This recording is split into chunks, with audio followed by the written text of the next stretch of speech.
try harder approach. Labour peer and former Home Secretary Lord Blunkett has told LBC backbenchers need to put up or shut up. He's told Andrew Marr what advice he would give the Prime Minister. They're all over the place, is my view. And I'm hoping that after the King's speech on Wednesday, there should be a real understanding. Keir needs to see individual cabinet ministers one by one, and they need to tell the truth about where they stand. And then we'll see where we go. Meanwhile, former Deputy Prime Minister Angela Rayner says it was a mistake to block Andy Burnham from standing in a recent by-election. Also this evening, 20 British people from a hantavirus-struck cruise ship are isolating at hospital in Merseyside after the ship docked in Tenerife yesterday. They'll spend up to 3 days in quarantine before self-isolating at home for a further 42 days. The ship's captain praised the patience and kindness of those on board. Jan Dobrogovskis commended his crew and passengers for how they coped with the outbreak. I wish nothing more to everybody to be able to go home safely and in good health. On behalf of Ocean-wide Expeditions, my crew, myself, I ask for privacy and respect to our guests and their families and our crew members in this difficult time. A man has admitted harassing, threatening and assaulting Jewish people in North London. 34-year-old Dylan Ossay pleaded guilty to 3 religiously aggravated offences. 2 men and a woman were injured in Enfield early on Saturday morning. And colder air from the Arctic will sweep across the UK over the next few days, causing temperatures to drop. It's expected to be between 2 and 3 degrees cooler than average for May. There may also be overnight frosts. In the city, the FTSE 100 has closed up 36 points at 10,269. The pound buys $1.36 and €1.15. LBC weather, rain moving into the southeast overnight and turning patchier. Clearer spells following in the northwest, a low of freezing. Sunny spells will follow the cloud and light rain in the south tomorrow. Windy in the northwest with blustery showers. Breezy elsewhere, a high of 17 degrees. From Global's newsroom for LBC, I'm Amelia Cox. This is LBC from Global, leading Britain's conversation with Iain Dale.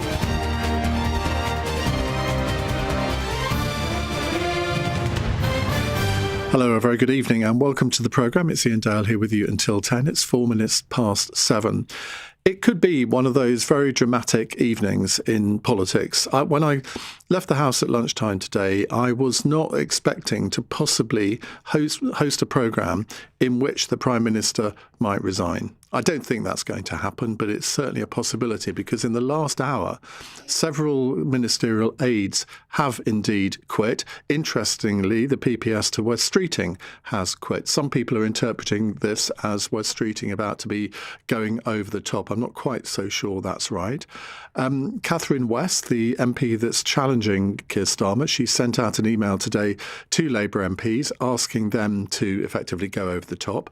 And it depends who you read or listen to, but the number of MPs who've now openly called for Keir Starmer to go now or to set out a timetable is around 60.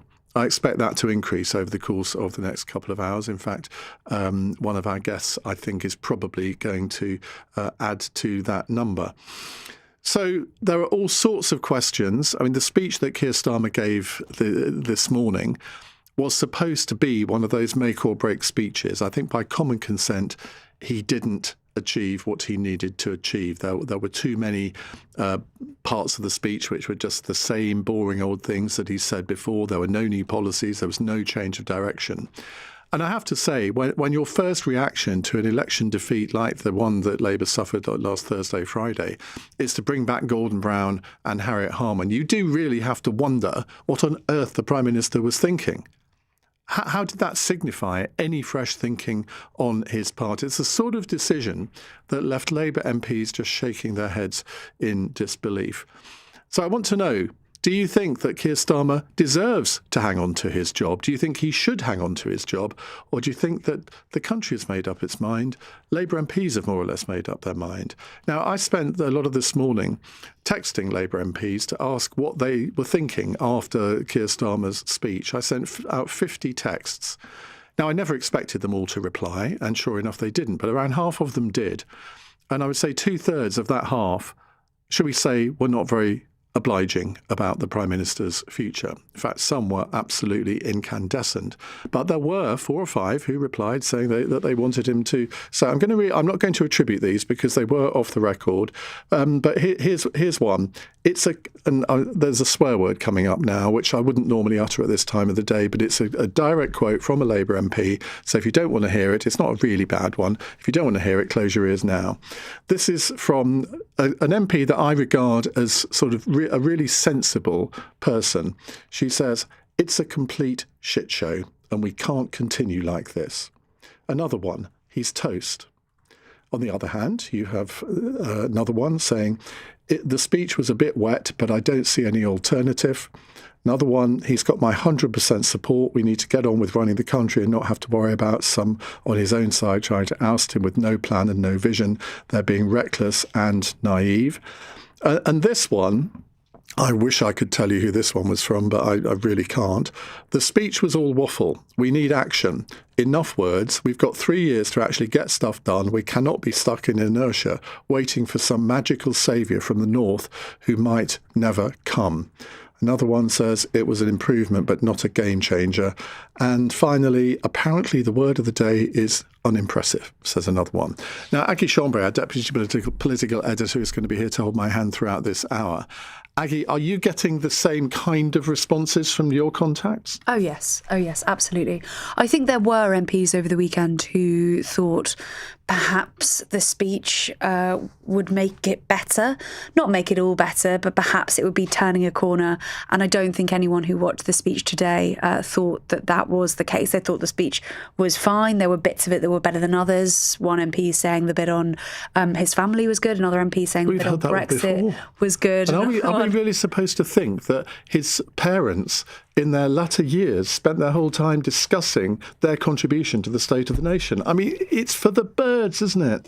It's really interesting you said that, because I've been told by people close to him over the years that actually he hates talking about his family. He hates talking about his parents. And people have really tried to kind of coax him into talking about his background because they feel that it makes him more relatable. But obviously it doesn't work on you, Ian.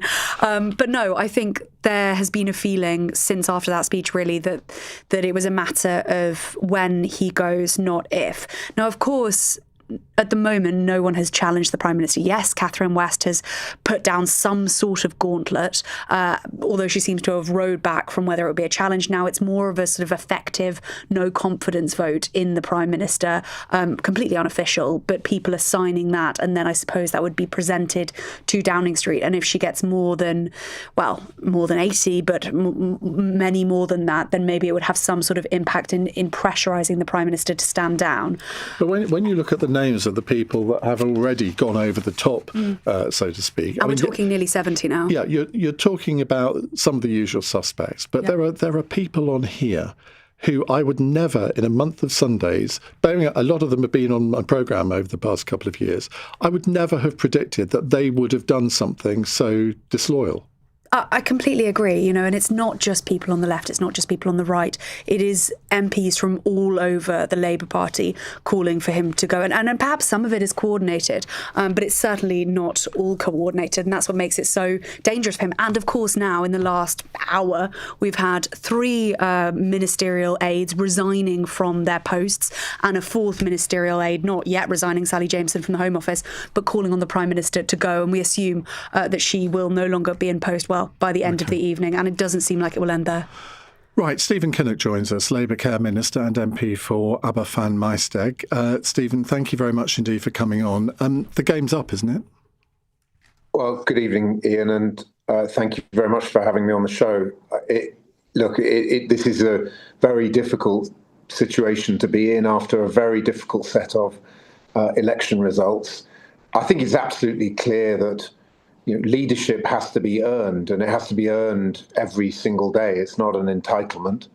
And what Keir was doing in that speech today was to set out how he wants to bring the stability and the focus that we need, and to keep delivering for the British people, and to keep on pushing through the policies that are beginning, I think, to make a difference, getting NHS waiting lists down, getting the minimum wage up, delivering the biggest upgrade to workers' rights in a generation. But we understand how frustrated people are. I understand how frustrated colleagues are, and people want change yesterday. They want it much quicker, and so do we. And I think that's what he was setting out in the speech today. The trouble is, we've heard it all before, haven't we? In that there have been various relaunches of this government, even though it hasn't been in power yet for 2 years. Keir Starmer's words today, I think, were very similar to the words that he uttered after the local elections last year. I mean, I'm sure you were doing interviews after the local elections last year, and you will have probably said something very similar to what you've just said to me now. And I'm not criticising you for that. But the electorate, I think when the electorate make up its mind and when Labour MPs make up their minds, it's very difficult for the Prime Minister to get it back. And the common consensus is, I think, certainly from the MPs that I've been in touch with today, that he didn't pull it off this morning.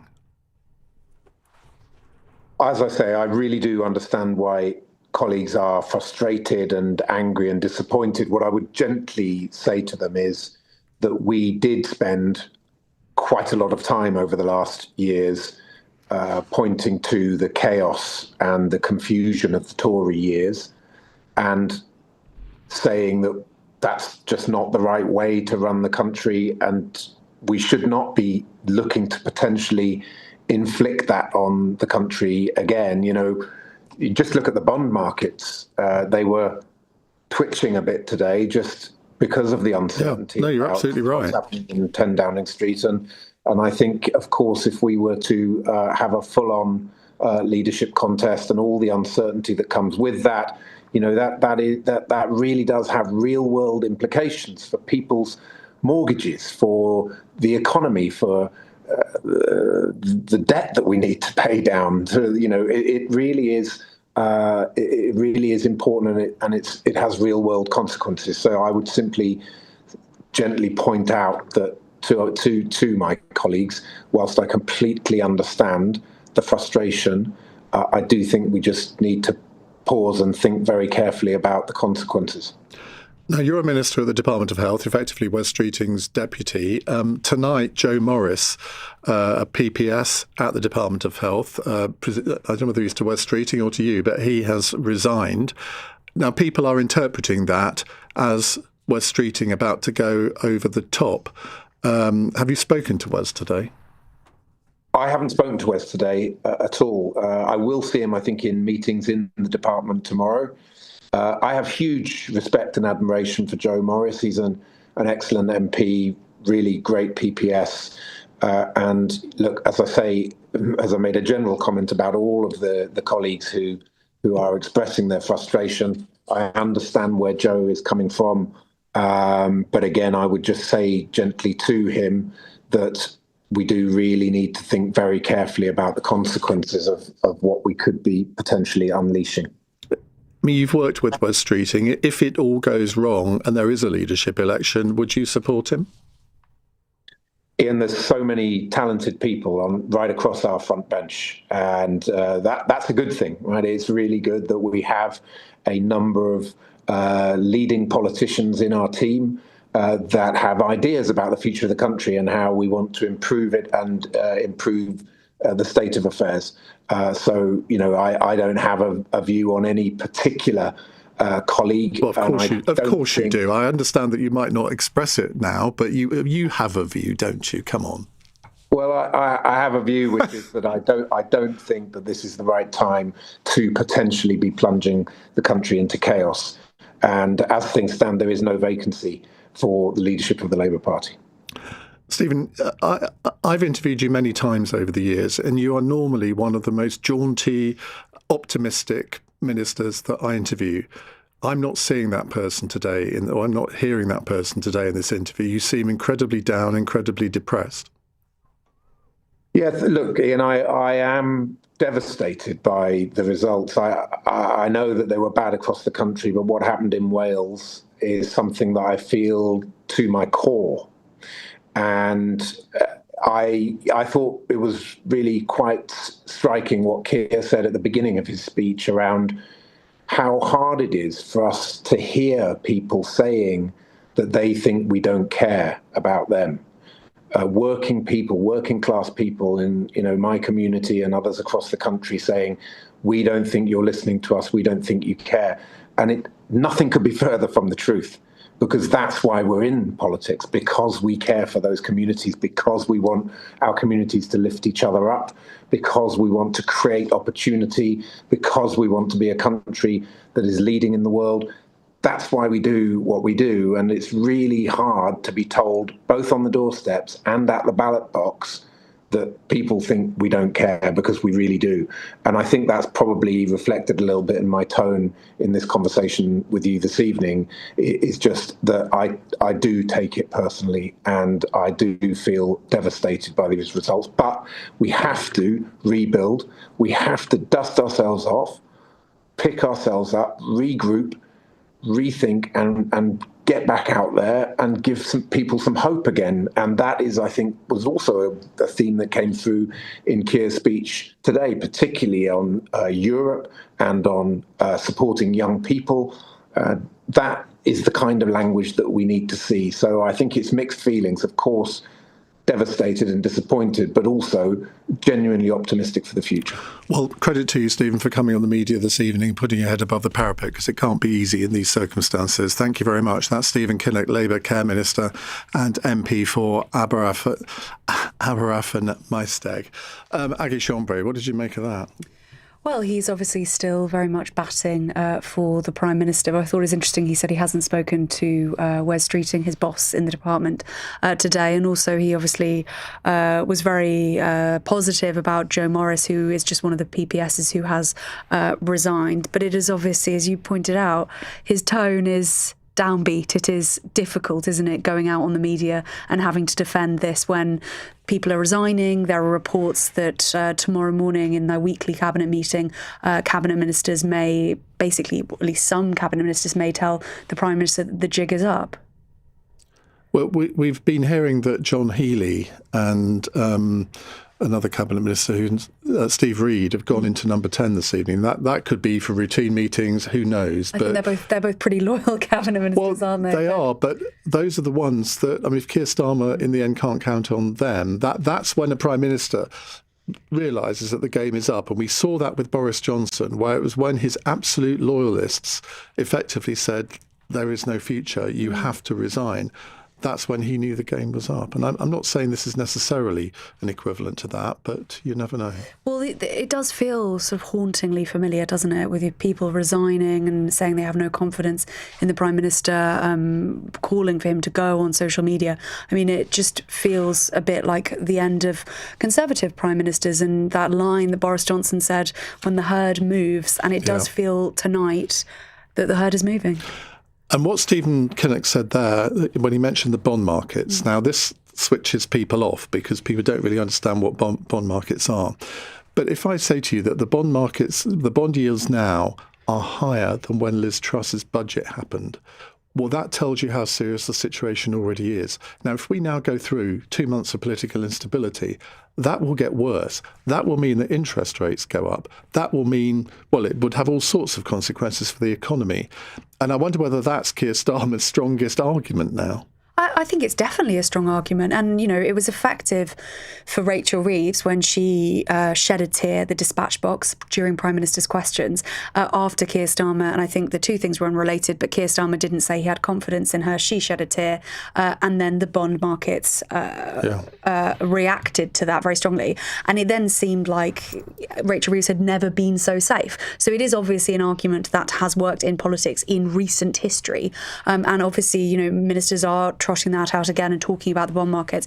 They're also talking about not wanting to seem like the Tories, and Keir Starmer said earlier that the country would never forgive the Labour Party if they effectively change leader. OK, well, in a moment we're going to hear from a senior Labour backbencher, and we'll hear from you, your calls as well. What do you think Keir Starmer's future is? Does he have one? 0345 6060 973. It's 21 minutes past 7.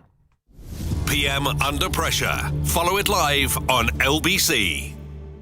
How likely is she to, have another heart attack? Can I still go to the gym after heart surgery? Is my mum still my mum if she has a new heart? When it comes to heart health, No question is too big or small. That's why British Heart Foundation have dedicated cardiac nurses you can speak to by phone, email, or online chat. Hi, this is Chloe from British Heart Foundation. How can I help? Search BHF Cardiac Nurses. You've packed enough suitcases to know quality when you see it. Well, Saga Travel Insurance has been named a Which Best Buy. And now get 20% off when you buy before the 11th of June. Search Saga Travel Insurance for a quote today. New policies only. Standard & Plus are Which Best Buys May 2025. Terms and conditions apply. Over 50s only. Go all Irish to France with great low prices. With Irish Ferries, you can for less. Irish Ferries. See you travel differently. T's and C's apply. Next. Hi, just these, thanks. Do you do cashback? Just need to check you're not a robot first. New security policy. Okay. How many traffic lights can you see out the window? 2. No, that's wrong. Right, well, obviously I'm not a robot. That's what a robot would say. What a load of malarkey. Smarty keeps things simple, like 80 gigabytes for £10. And on a rolling monthly SIM plan, you're free to leave any time. Less malarkey, more smarty. Search Smarty Mobile. Iain Dale on LBC. 23 minutes past 7 on LBC. We are, as you might expect, covering the rather dramatic political events of the day so far. There could well be some more to come over the course of the evening. Now, Aggie, how many MPs have now gone over the top and said that they think there should be a leadership election, even if it's not immediate?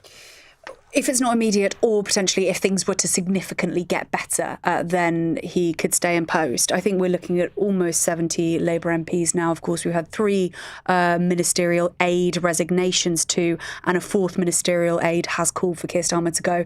Appears to still be in post. I'm talking about Sally Jameson. Appears to still be in post at the Home Office, but I would imagine she will not be for much longer, having made that statement on social media. Indeed. Well, Bill Esterson joins us, senior Labour backbencher. He's MP for Sefton Central and also the chair of the Commons Energy Security and Net Zero Committee.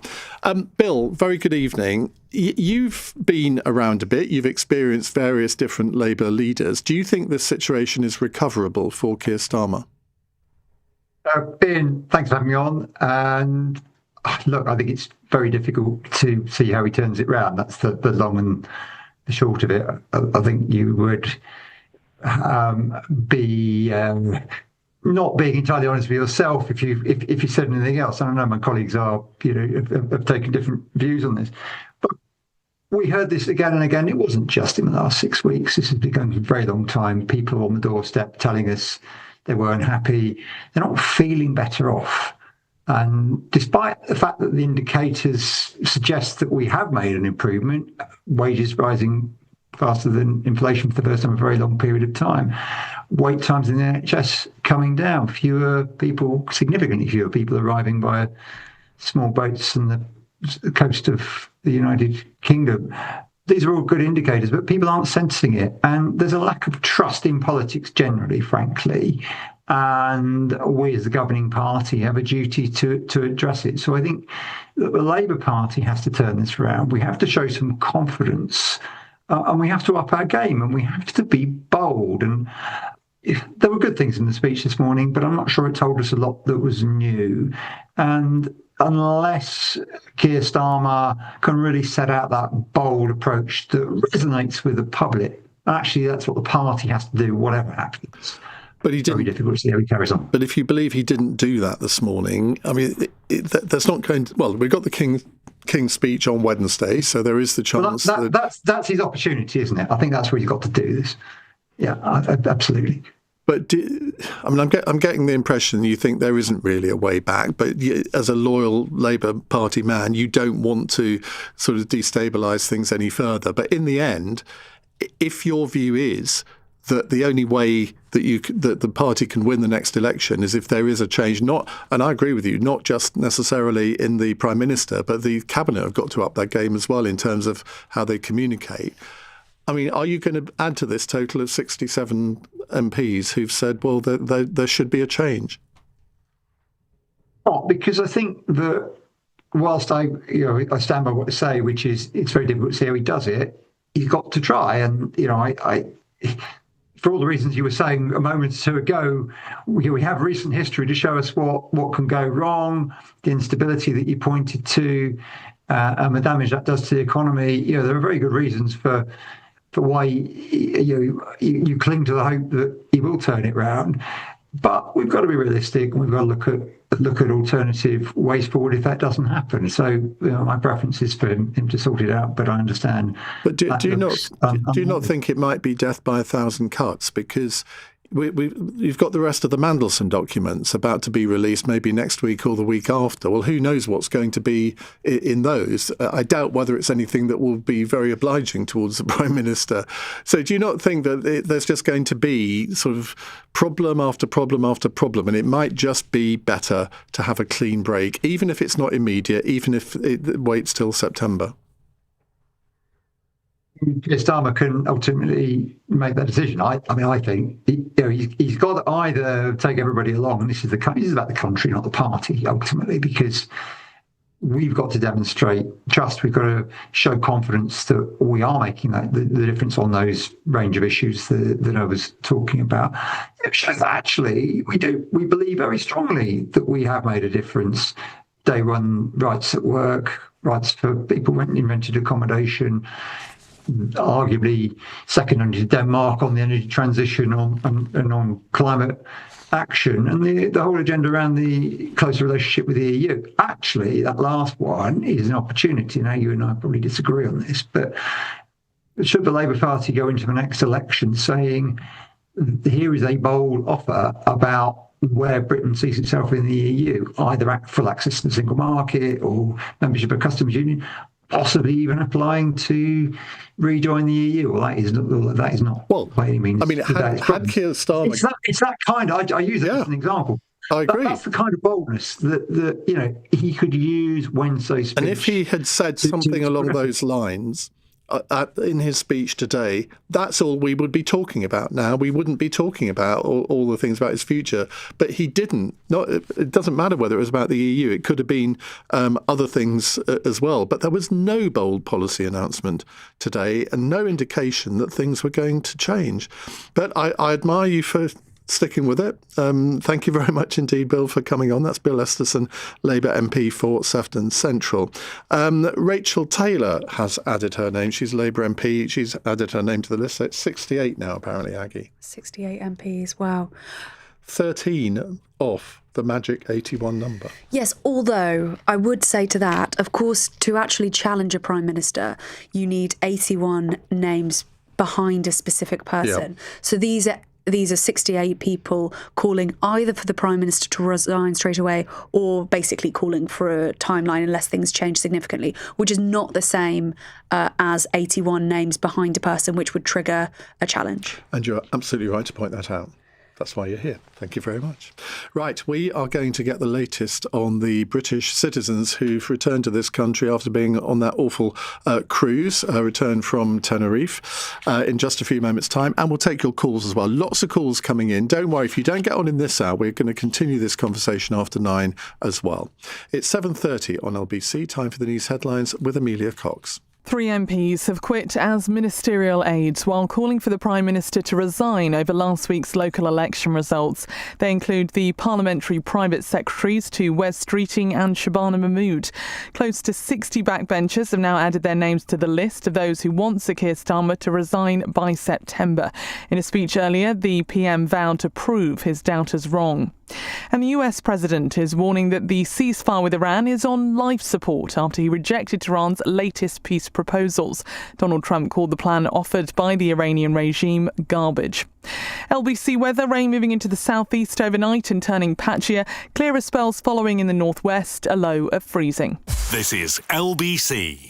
At John Lewis Money, we know your home is more than an address. It's the sunlight pouring in. Well, sometimes. The coffee on tap, and the best spot on the sofa.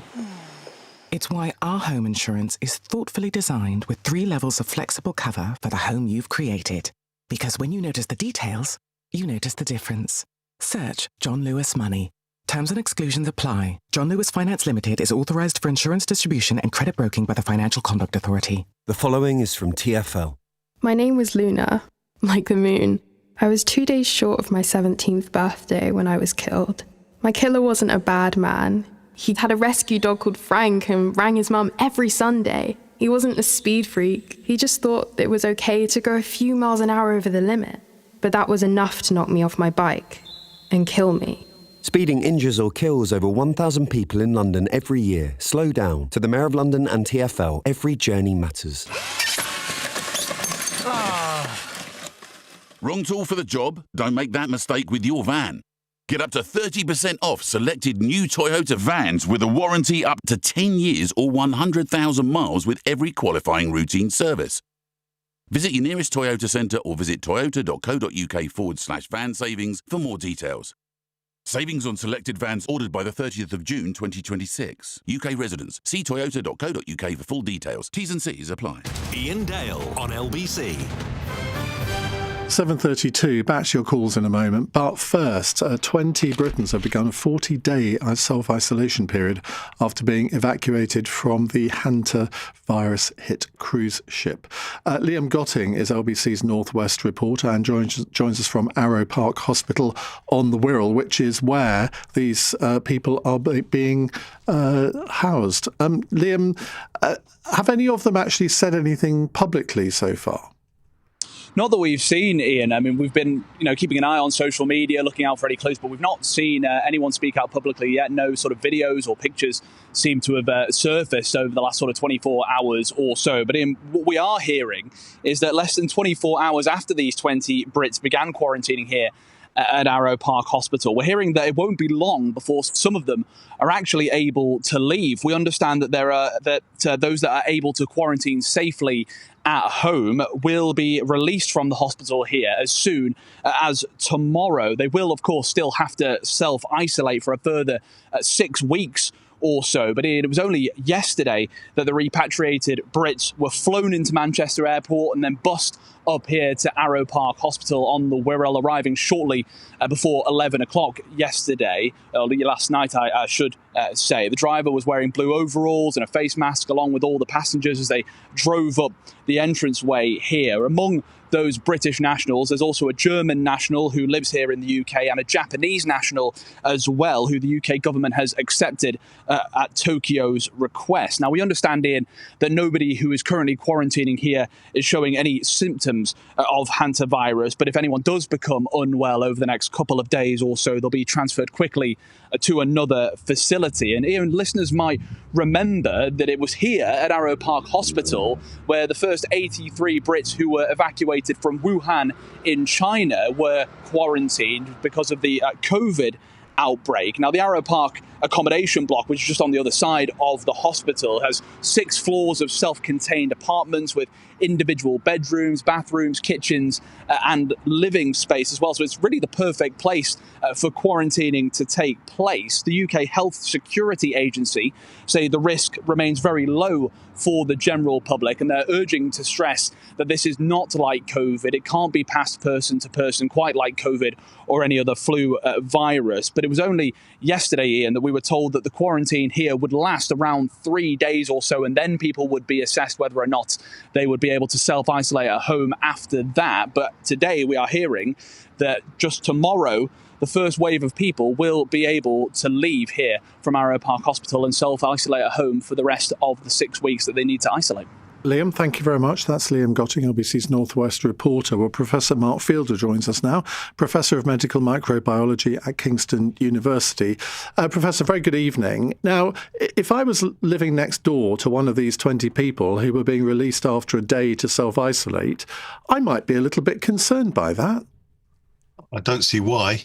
You have to be in very intimate contact with anyone who's got the virus and who is showing symptoms. Asymptomatic patients are not infectious. It's very different to COVID in that regard. And when they are under isolation at home, they are within their 4 walls at home. And you can't catch this virus just by passing it. Although the Andes virus does pass from human to human, it does so in a very ineffective manner. So you have to be in very close contact for prolonged periods of time for the remotest chance. So if you're living next door to someone, it won't be a problem. No, and I do understand that. But, I mean, let's face it, human beings are human beings, and everyone can promise to self-isolate.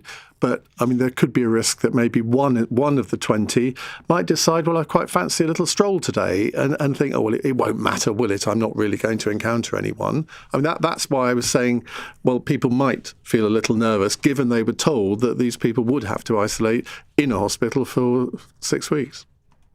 I take your point, but they will be under very strict instructions and they will be under very strict monitoring by the medical staff. The medical staff, bearing in mind, will be in contact with them on a daily basis. Now, I'm aware that outside of that contact time, they can do what they perhaps shouldn't do, but I doubt very much. They will be made well aware of the situation, and therefore I doubt very much. We didn't see people doing that when people were repatriated to Arrow Park during the beginning of COVID. This is potentially more serious. I don't see that people will be manoeuvring away. There's their own health to consider as well as that of others. Even if they did, passing someone in a corridor or in the street who's got hantavirus and is expressing it is unlikely on 2 counts. One, because the chance of you passing it from one to the other is very, very low.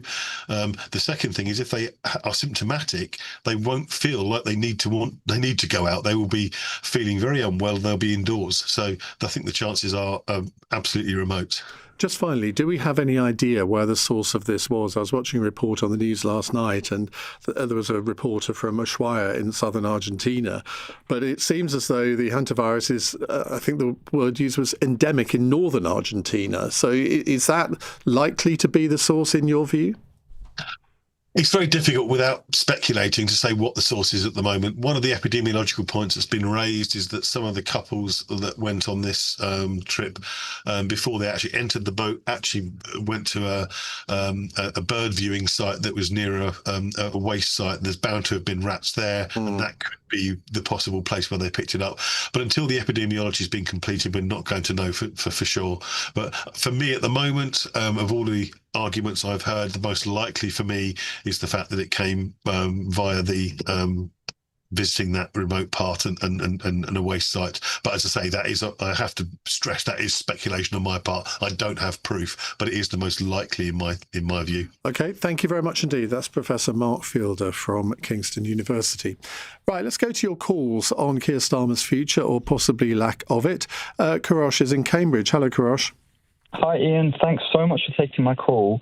Today, Starmer talked about the chaos of the previous government. He emphasised it was the working people who suffered from the change of leadership.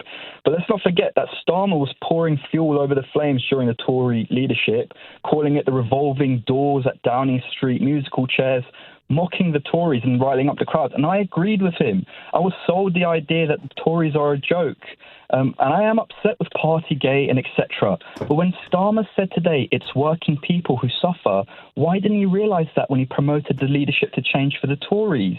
It's hypocritical. The Tories were absolutely ridiculed during their leadership by the Labour Party. And meanwhile, Starmer was famous for being indecisive, and we're seeing that now. He's not bold, he's not courageous, and it's ironic because he tries to please the whole crowd by being inoffensive, but he'll offend the Tories to his heart's content. And essentially, in my opinion, all he's done is just manufactured his own exit. That's all he's done. His premiership was literally just built on his revolving doors of Downing Street. And now it's seeing him on the way out as well. So if he goes, what do you think will happen then? So I'm scared because I feel like the Labour Party is going to become more far left, and I didn't vote for that. I was, again, sold this idea of, the Tories being a joke, and was just, sick and tired of it. I'm not going to lie. And it is upsetting to see our prime ministers just change. But but it's hypocritical that Starmer wants to say. And for me, in my opinion, Ian, like I said, I'm scared that the Labour Party is going to become more left just to stay relevant, because otherwise, what's the point of the Labour Party right now? And really, I think Starmer, to be honest, if he's going to build his whole career on criticising the Tories, he should have just been a Conservative, a backbencher. Well, that would have been quite something. Kurush, thank you very much indeed. Now, Aggie, we didn't really get to talk much about Keir Starmer's speech and the detail of it. I know you've got a couple of clips you want to play. Indeed. So the Prime Minister making his so-called make or break speech this morning. And he did at least try, Iain, and acknowledge that there was quite a lot of frustration with his government and with him personally. I take responsibility for navigating us through a world that is more dangerous than at any time in my life. And I take responsibility for not walking away, not plunging our country into chaos as the Tories did time and again, chaos that did lasting damage to this country. A Labour government would never be forgiven for inflicting that on our country again. I know that people are frustrated by the state of Britain, frustrated by politics, and some people frustrated with me. I know I have my doubters, and I know I need to prove them wrong, and I will. Sir Keir Starmer speaking this morning. And Iain, we talked about what MPs made of that speech a little earlier. But I think, one MP said to me that they thought the most compelling part of the speech was the chaos argument, that effectively the Labour government and the Labour Party would never be forgiven for being chaotic, for behaving like the Conservatives. But they already have. That's the thing.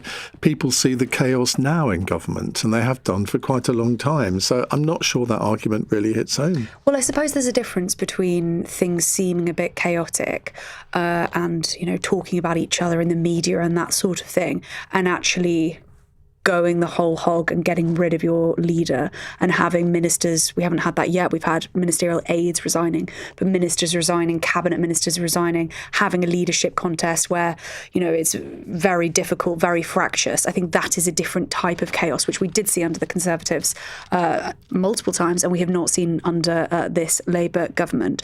But we had is it fair to say quick response? It felt a bit like a response anyway from Angela Rayner, the former deputy leader. She was speaking at the conference of the Communication Workers Union, and this is what she had to say. We will be judged on actions and not just our words. I'm proud of our Labour values, but they're not enough if we do not have a plan to put them into practice. It's no good acknowledging the mistakes if they're not put right. We, as a party, have to do better than this. And we can only prove we mean our Labour values by putting the common interest ahead of factionalism. And we can start by accepting that Andy Burnham should never have been blocked. It was a mistake that the leadership of our party should put right. I think this is really interesting, Iain, because we had thought, we in Westminster, Labour MPs, journalists, had thought that Angela Rayner might be a contender. She might be someone who was willing to challenge Sir Keir Starmer after she was sacked, and potentially that she at some stage might want to be Prime Minister and Labour leader herself. But she put out a statement yesterday where she talked about bringing Andy Burnham back, and it just didn't sound like she was about to go over the top and actually challenge. And it was the same in the speech today. And lots of people have pondered today in private and in public about why that might be, whether or not she doesn't think she has the support of the 81 MPs to actually be able to challenge the Prime Minister, or whether she has done some sort of deal, again, speculation, with Andy Burnham, or whether she just, at the moment, doesn't think it's the right time to challenge. But it's interesting that she is talking about Andy Burnham, who's sort of on the same wing of the party as her. Can I answer your query? Because I think it's very simple why she doesn't want a leadership contest at the moment, because she can't have one, because she hasn't been cleared by HMRC yet. And there's no way that she could fight a leadership contest with that cloud still hanging over her, because if she won and then HMRC decided that the Prime Minister of the day had done something quite wrong, well, what happens then? Then you really do have chaos. Well, indeed. I mean, it had often been said that she could not run for leader until her tax affairs had cleared up and she'd paid this bill to HMRC, which, as you say, she hasn't done yet. But it did feel like briefings from allies that maybe she was going to do it anyway. But now either she's waiting for that, or she's waiting for Andy Burnham, or she doesn't have the support. I think the key thing now is, what does Wes Streeting do? Because there are many people who believe that this is Wes Streeting's best chance. Because if he waits until September or whatever, and Andy Burnham is back in Parliament, I mean, Andy Burnham probably has a much wider appeal in the Labour Party than Wes Streeting does. But if he could engineer some sort of coronation now, rather than have a contest, that's probably his best chance of winning. But it would take, should we say, to use a Spanish phrase, cojones of the biggest variety for him to do that, wouldn't it? Yes, and it might not be a coronation. I mean, the suggestion is that if he were to run, someone else from maybe the soft left would run. Maybe it would be Angela Rayner. Yes, tax affairs still going on. Maybe it would be Ed Miliband, the former Labour leader. Maybe it would be someone else. But there are lots of people. Well, he has said the best inoculation against wanting to be Labour leader was having been Labour leader. They will say that. They will say that. But I think the suggestion is that it probably wouldn't be a coronation. And he has said that he, supports the Prime Minister. Apparently his position hasn't changed, and we are set to hear from him. Earlier today, we were set to hear from him on Thursday when he was going to respond to the NHS waiting list stats. But I think it is worth saying as well about Andy Burnham, because if you look at the results from the locals on Thursday, it is not a bygone conclusion at all that Andy Burnham would actually win a by-election. You look at the results. Somebody posted a map of Manchester in 2024 and Manchester in 2026. Very, very different. And I just quote tweeted this and said, the Burnham effect. Because, I mean, Wes Streeting can legitimately point to the results in his constituency and in Redbridge, where Labour hung on, possibly against expectations. And, of course, in Angela Rayner's area on Tameside, terrible for Labour. So, anyway, we will take some calls in just a few moments' time. 0345 6060 973. 7:48. On the latest episode of The Newsagents. How are Labour MPs feeling about their Prime Minister right now? He's made his make or break speech. Has it made him or broken him? Get the latest episode of The Newsagents with Emily Maitlis, John Sopel and Lewis Goodall. Listen or watch on our free Global Player app or the LBC app. You've probably been with the same energy supplier for decades. And why wouldn't you be? Loyalty matters. But lately, bigger hasn't always felt better. You've probably dealt with long waits and endless automated menus in search of someone who can actually help. Octopus Energy is now Britain's biggest energy supplier, trusted by over 8 million customers, because we do things differently. Our people focus on the most important thing, you. When you call, you'll speak to a real person. No robotic scripts, no computer says no, just an honest conversation with someone who actually wants to help. Join the millions who've already made the move. Octopus Energy, recommended by Which a record 9 years running. Visit octopus.energy/better for verification. At John Lewis Money, we know your home is more than an address. It's the sunlight pouring in. Well, sometimes. The coffee on tap and the best spot on the sofa. It's why our home insurance is thoughtfully designed with 3 levels of flexible cover for the home you've created. Because when you notice the details, you notice the difference. Search John Lewis Money. Terms and exclusions apply. John Lewis Finance Limited is authorised for insurance distribution and credit broking by the Financial Conduct Authority. The following is from TfL.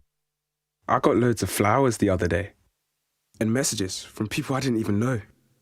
My mates spelled out my name in tea lights. And my mom hung my favourite footy shirt on the railings, next to the lamppost, where I got killed. By a nice lady, just someone who thought it was okay to go a few miles an hour over the limit. Speeding injures or kills over 1,000 people in London every year. Slow down. To the Mayor of London and TfL, every journey matters. Octopus Energy. Great value and outstanding customer service. Recommended by Which a record 9 years running. This is LBC with Iain Dale. Call 0345 6060 973. 10 to 8 on LBC. Paul in Bournemouth says, Starmer is out of his depth. He should never have been offered the job in the first place. Well, blame the electorate for that one, Paul. Ian says, as you said, quoting Boris Johnson, the herd is moving. I must say I can find no sympathy in the bottom of my heart for such a ruthless man who's shown himself keen enough to insert the dagger with clinical precision into British ex-servicemen, farming families, pensioners, small businesses, rash tweeters who apologise, the so-called far right, and many others, including his former opposite number at the dispatch box. Those who live by the sword die by the sword, etc., says Ian. Let's have a word with Preet Gill, Labour MP for Birmingham Edgbaston. Now, just before 6 o'clock this evening, Preet posted this on social media. To my Labour colleagues, we criticise the Tories for chaos and division, and we cannot now inflict the same on the country ourselves. People are angry and hurt, yes, but turning inwards helps nobody. We have a King's Speech in 2 days. Calm down, unite, and get on with the job. Preet, very good evening. Now, 69 of your colleagues totally disagree with you. What do you say to them tonight? Look, nobody wants to see the theatrics play out in this way. And what I say to a lot of my colleagues, that they need to have political courage. Yes, we had some very disappointing and difficult set of election results, but that doesn't mean that the country was saying change the leader. They certainly were not. They were saying, we're sending you a strong message about our grievances, and we expect you to get out there, get on with the job, deliver on the mandate that we gave you. Don't forget, there's not an election until 2029. And I say to all my colleagues very respectfully, Keir Starmer won that election and so did they. Nobody is calling for them to go. We've got to have some collective responsibility. This is not the behaviour that I would expect from a party in power. But I have seen various of your colleagues on the media over the past couple of days tell me about their experiences on the doorstep of what voters were saying to them about Keir Starmer. I mean, Clive Betts, who's not somebody who's one of the usual rebellious suspects, very senior MP, was saying how loathed Keir Starmer is on the doorstep. Now, you will have been on the doorstep in the local elections. I think Reform did quite well in parts of your constituency. You're not going to convince any of those constituents who voted Reform to come back to Labour just by saying, oh, we've got to stick with Nurse for fear of worse. Look, a lot of things were coming up on the doorstep for me. It was the bins, it was the state of the roads and potholes. Equally, there were some frustrations about, Labour has come in and you've done U-turns, and that's what people were telling me. They weren't saying consistently, we don't like your leader, we don't like Labour, we're never going to vote for you, because actually when they heard on the issue, the things that we were delivering, they were saying, but I've not heard this. And people just don't trust information that they've been given, because there is a lot of disinformation, I have to say. Many people were saying to me, look, Preet, I've seen this online, is it true? And actually trying to give people information about what we are delivering does make a difference. It does shift people's opinions. I mean, in Birmingham, as you know, we've gone from very one-party politics to 6-party splits. That just shows you people in this local elections were, airing their frustrations and their grievances by voting different parties, not necessarily on local issues. And so, yes, of course, we've got a challenge to make sure that the country understands what we're for. What is it that we are trying to do? Look, in the context of Birmingham, £1 billion taken away from it for 14 years. In 18 months of a Labour government, we were never going to address decline immediately. It was always going to take time. And so, what I say to my colleagues is have the fight back. Don't, start thinking about change of leadership. That does not achieve anything, because anybody that's going to take over who's in the cabinet, for example, they've got a sense of collective responsibility. Why were they not speaking up? If there's things to fix, come together, let's have a plan, and let's figure out how we're going to do this and give Keir the time and the opportunity to start delivering. Well, the moment, we've had some difficult results, and we have, this change of leader nonsense, I have to say, by some of my colleagues, is really frustrating. I was in, opposition for 8 years, Ian, working really, really hard to make a difference, to change people's lives. I know, and you were doing a very good job, and then Keir Starmer sacked you. I mean, I'm slightly surprised that you're so loyal to him, given what he did to you. I mean, it goes back to that text I read out just before you came on air, that he can be a very ruthless man and throws his colleagues under the bus at the first sign of gunfire. And yet you're still very loyal to him. You know what it is, Ian? It's country first. It's not about me. It's bigger than me. It's about the Labour Party. And I care about the position that the country finds it in. We've got a war. We've got real issues coming up around cost of living. We're already seeing it. People are going to feel it even worse in terms of their weekly shop. Keir Starmer is trying to do his level best. I'll always be loyal. It doesn't matter who the leader is or how they've, treated me. And that's why it really upset me to see some of my colleagues who've had the privilege to serve, and they were part of this government. And now that if they were reshuffled or not given a position, the way that they are behaving and talking about change of leader, that is not the way you conduct yourself in politics. You have got to have the fight back. And I will back Keir, because my loyalty fundamentally is to the country who gave us a mandate and to my party.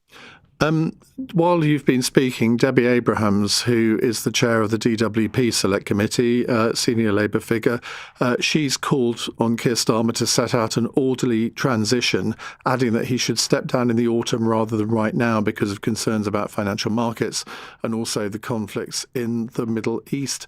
And she says she wants to see Andy Burnham return to Parliament and would support him in a leadership contest.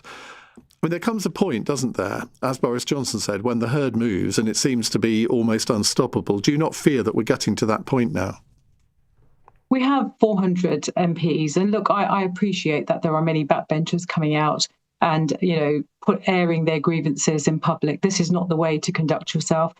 As a party, we needed to take some time and take stock of the election results. And humbly respond to the public with a clear plan. We've got the King's Speech in 2 days. None of my colleagues needed to play out this theatrics in the open in the way that they have.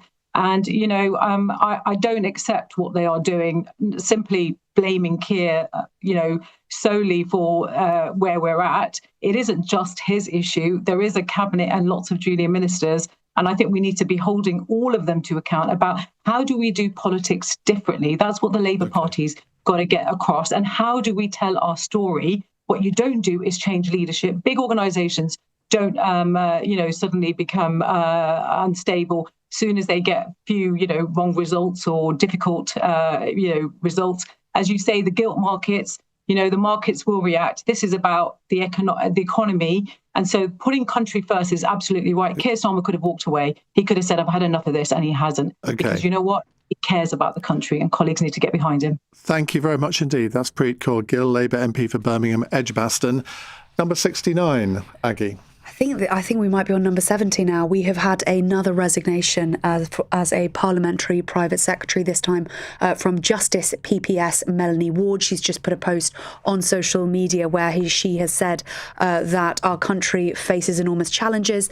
We need a Labour government that can deliver. It is clear the Prime Minister no longer has the trust or confidence of the public to lead this change. It is for this reason that I'm today resigning as a PPS and calling for Keir Starmer to resign as leader of the Labour Party and set out a rapid process for the election of a new leader and Labour Party. Just to remind you as well, Iain, she has resigned. We've also had resignations from Joe Morris, a PPS to Wes Streeting, Tom Rutland, who's a PPS, or was a PPS to Emma Reynolds, and Sally Jameson, who's a PPS at the Home Office, has called for Keir Starmer to go, but has not resigned yet. And we've got Shabana Mahmood's PPS resigned, the Deputy Prime Minister David Lammy's PPS has resigned, and Wes Streeting's PPS has resigned. Read into that what you will, ladies and gentlemen. Aggie, we are going to release you now. Thank you very much indeed for being with us for the last hour. Coming up in the next hour, it is Monday's Cross Question. What on earth are we going to talk about? Charlotte Nichols will be here, Labour MP for Warrington North, Andrew Rossendale, Reform MP for Romford, Gavin Esler, the journalist and broadcaster who's the presenter of the podcast This Is Not a Drill, and Damien Collins, former Conservative Technology Minister and one of the organisers of the Fleet Street Festival of Words, which is taking place in London this week, and I'm speaking at it on Thursday. So, your questions on 0345 6060 973 is the number to call. You can WhatsApp on that number, and of course you can watch us on Global Player, the LBC app and the LBC YouTube channel.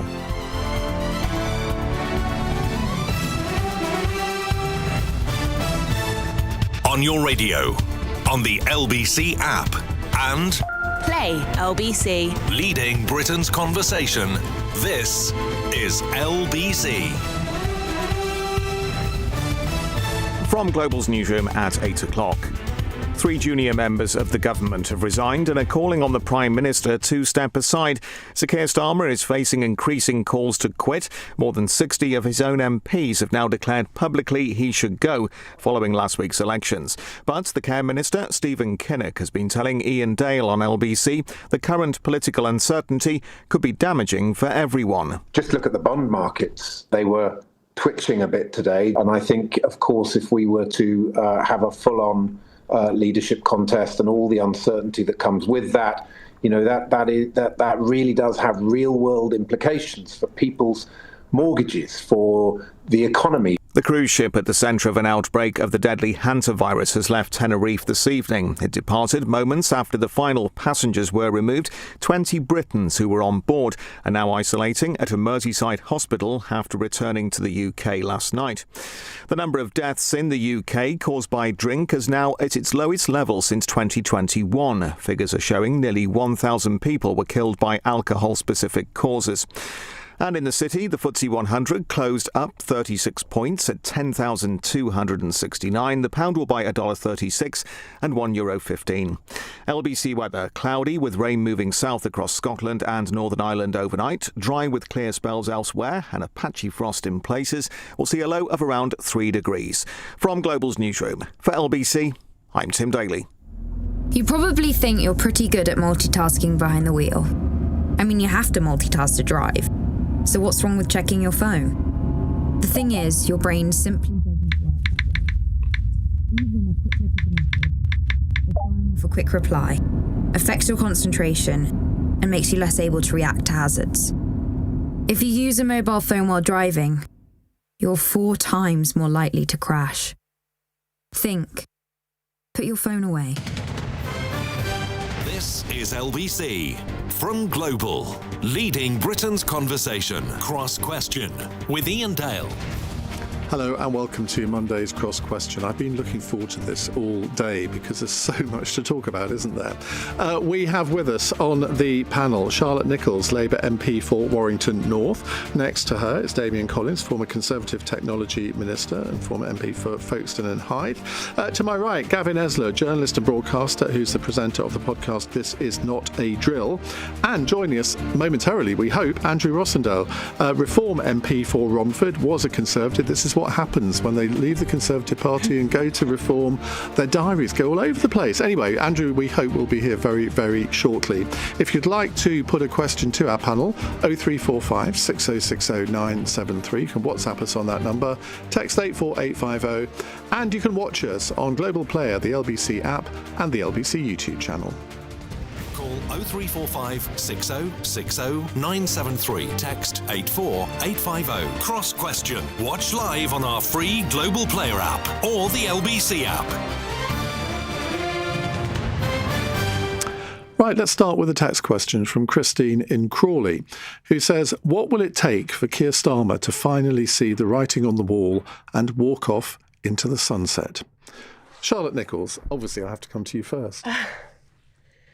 Yeah, I mean, it's a difficult one. I think we don't have the same kind of procedures in place in the Labour Party that the Conservative Party do, where, you can reach a certain number of signatures and the men in grey suits come into number 10 and tell you that time is up. What's the Labour equivalent of the men in grey suits? Well, we don't really have one, and that's the thing. So we're in sort of fairly uncharted territory at the moment, but it's something that in my constituency and constituencies in other parts of the country that I've been out in, the message has been clear for some time that actually the public don't have confidence in Keir Starmer. And if we're listening to the country, as we say that we are, I think that we're duty-bound to do something about that.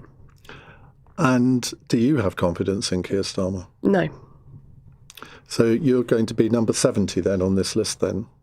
As of 5 seconds ago. Well, I suppose I am. And could you have ever thought at the election in July 2024 that within 2 years you would be saying that to me? I couldn't. I mean, I didn't vote for Keir Starmer in the first leadership contest. I'd had some issues with him in the last Parliament, but actually following that election result and the mandate for change that we came into government on, as someone that's been a Labour Party member since I was 16 years old, the majority of my adult life, I'm now 35, it's more in sadness than in anger that, you know, having spent 14 years trying to get us into government and coming in with the mandate that we did, that it has been an opportunity so kind of monumentally squandered in that time through decision-making that ultimately goes back to Keir himself. And I think there is only so many people that you can blame. There is only so many people that you can sack for when you're a leader is ultimately, it's at your door. And, you know, we didn't have local elections in Warrington last week, so there was a sort of more indirect misery, I suppose, for me than for some of my MPs in surrounding seats where we went from Labour supermajorities to, you know, one or two councillors in some of them. But I watched his speech today that was meant to be the kind of the speech of his life and kind of fighting for his career and the thing that was going to, you know, hopefully change everything. And the only thing I could think of is that interview, it was Mick McCarthy, the former Blackpool manager, and they go to him and they say, you know, you've lost 17 games, Mick. It can't go on like this, can it? And he turns to him and goes, it can. And I just thought, you know, it's done, it's over. You know, it's time for someone else to come in. So what do you say to your colleague Preet Gill, who I was speaking to 10, 15 minutes ago, who, I mean, I thought Keir Starmer treated her appallingly when he sacked her. But she's saying, no, this cannot go on. All my colleagues have got this wrong. We've got to stick with him because we can't go through the same chaos that the Tories went through, etc., etc. What do you say to her? Well, we got a very similar message last year, in last year's local elections.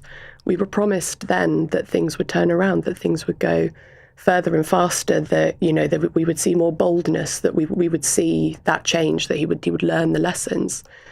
And it's been a year since then. A lot of us have been willing to give him the benefit of the doubt. We're in a very difficult time at the moment, geopolitically and everything else. But I think what's been clear to me is that while I think he would make an absolutely exceptional foreign secretary, that he does not have the domestic grip to meet the political moment for where the country is at the moment. And I'm not happy about saying that, but, you know, that's my honest assessment of where we are.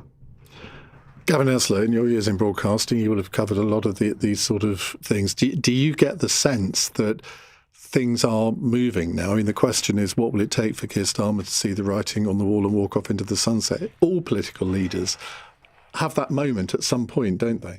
Yeah, but for me, the writing on the wall isn't just about Keir Starmer. It's about the future of the country, which is much more important, it seems to me, and I suspect to most people listening. And the future of the country, I mean, we're going to have, presumably, if this goes ahead, our 7th Prime Minister in a decade.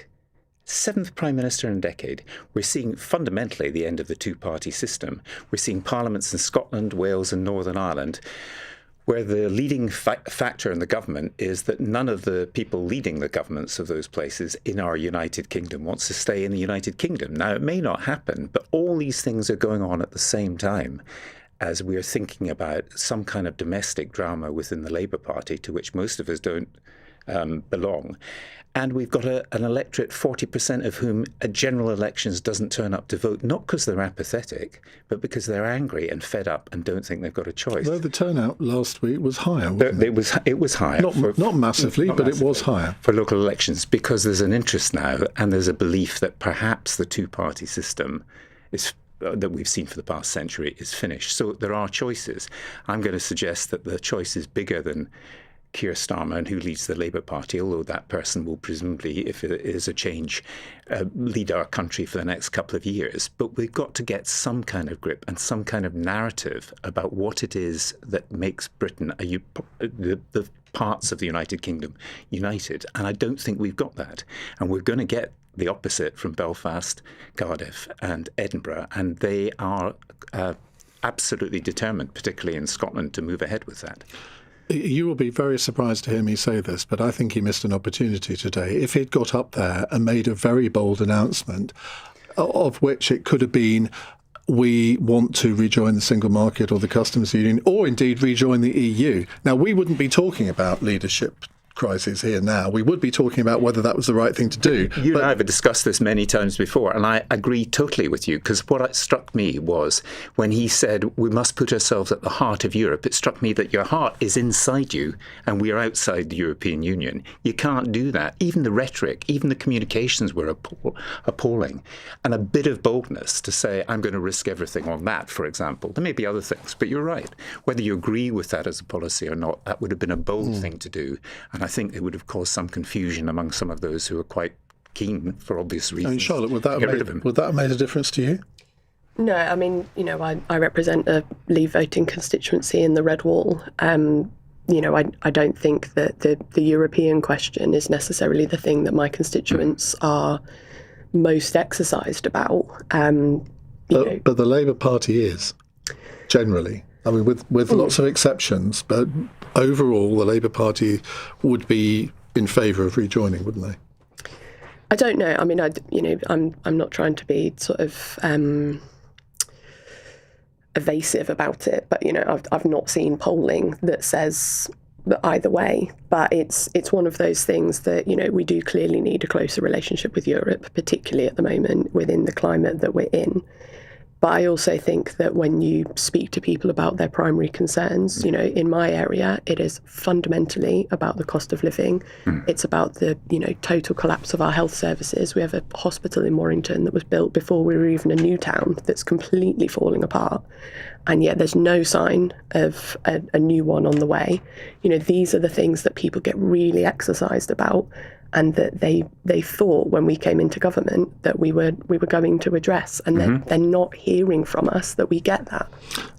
Damien Collins, let's revisit the question, what will it take for Keir Starmer to finally see the writing on the wall and walk off into the sunset? Well, I remember asking callers asking similar questions of Theresa May, then Boris Johnson. They didn't have the opportunity to ask it of Liz Truss because she just went so quickly. Anyway, but people were also saying it about Rishi Sunak. So what pearls of wisdom as a former Conservative MP can you impart?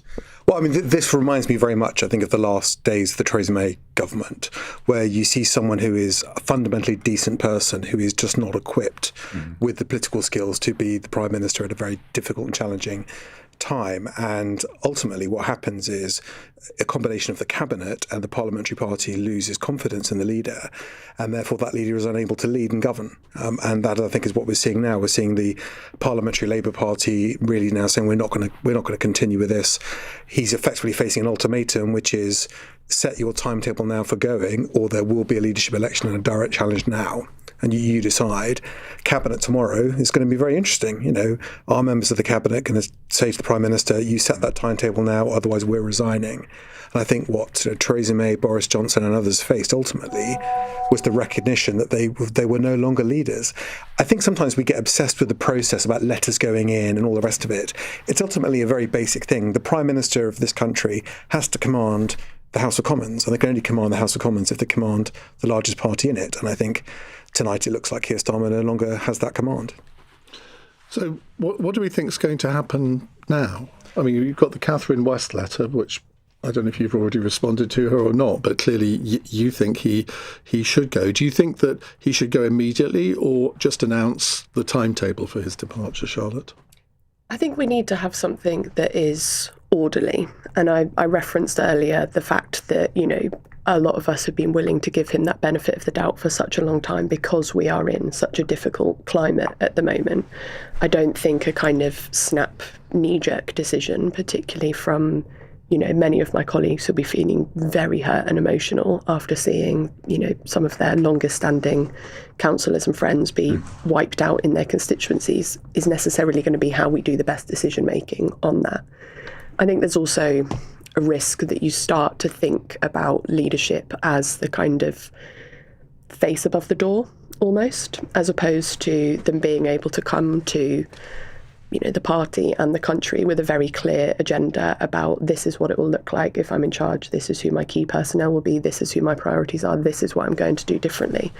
I think just, shuffling in another member of the cabinet tomorrow, for example, isn't going to fundamentally change anything. And what we do need to see is fundamental change. Yeah. I think this is for Labour. I mean, far be it from me to give advice to the Labour Party, but I think when a Prime Minister goes, it's got to be about a new direction for the government. You know, it can't just be about new faces around the table. There are some very major strategic decisions the Labour Party faces about how it wants to lead the country in the direction it wants to go. And if it doesn't make those decisions, it doesn't matter who the leader is, it will continue to fail. Yeah. And in terms of those decisions, it doesn't matter in one sense what side you're on about the European issue or anything else, but as long as you're clear and say we've got a huge mandate, which for the past 2 years we've been sitting on and not doing any of the bold things you're implying. We've had plenty of prime ministers who've been prime ministers in times of national crisis. The ones that have succeeded are the ones who said, this is what I think we need to do and get behind this. And even if it's going to be hard, at the end, we think we will get there. And the trouble with Keir Starmer is he doesn't offer that leadership, that direction, and today's speech was evidence of that. And that's the challenge in politics. There's two things that you need to offer to the public. The first is hope, but actually the second thing is trust, because you can say to people, do you know what, things are going to get better. It's going to be difficult for a little while, but, you know, this is where we're going to get to. But they have to also trust you to get there. And I think, you know, they're the things that we've been lacking. Yep. And unless you have someone who can very clearly articulate what the agenda is and how they're going to get there, you're not starting out from that position of trust that you need to command the confidence not just of Parliament but of the public as well. I think that, to me, that started during the general election in 2024, which was, I think Labour had the opportunity to say it's going to be very difficult. We're inheriting a very difficult situation. These are some of the hard decisions we're going to have to make, but let us see it through and we think we'll be in a better place. But instead, they rather came in, I think both he and the Chancellor, implying that basically it was easy to fix, it could be done very quickly, and then it would all be plain sailing. And when it turned out not to be the case, people blame them, not necessarily the previous government. And there's no sense now of what direction they would go in. And I think that's why this moment of crisis has come. Well, Charlotte, I think you became the 70th MP to express a lack of confidence in the Prime Minister. Well, you've started a trend because it's gone up to 72 now. Mary Kelly Foy has just added her name to this growing list. We should have a sweepstake on what it can be by the time we go off air at 10 o'clock. But, I mean, I can't say I wasn't a little bit disappointed that I wasn't number 69, but Mary Kelly is there. Honestly, she's a good friend and a good egg from the 29th. I remember a similar exchange we had on a previous edition of Cross Question, which I'm not going to repeat. Always cheeky, never blue. I clearly missed that one. I'll tell you in a moment. It's 18 minutes past 8 on LBC. This is LBC. There's one green bottle sat on my fridge shelf. This green and white bottle that supports my gut health. Beautiful by nature, beautiful by name. It's the tastiest way to up my gut health game. Beautiful Gut Health. Switch your yogurt to the UK's #1 kefir and give your gut and your summer a lift. Kefir is a source of calcium which contributes to the normal function of digestive enzymes. For verification of UK's #1 kefir, see beautifulguthealth.com/radio. At the third stroke, the time from BT will be 6 o'clock precisely. Today in the UK, 100,000 people will call 999. 3,000 will say fire service. 465 will say, I think she's gone into labour. And 1 will say, the cat is stuck up a tree again. And every second, a BT employee will answer and connect those calls to the emergency services. At the third stroke, the time from BT will be brilliant. BT, behind brilliant things. Go all Irish to France with great low prices. With Irish Ferries, you can for less. Irish Ferries, see travel differently. T's and C's apply. On day 3 of leftovers for lunch, have a day off.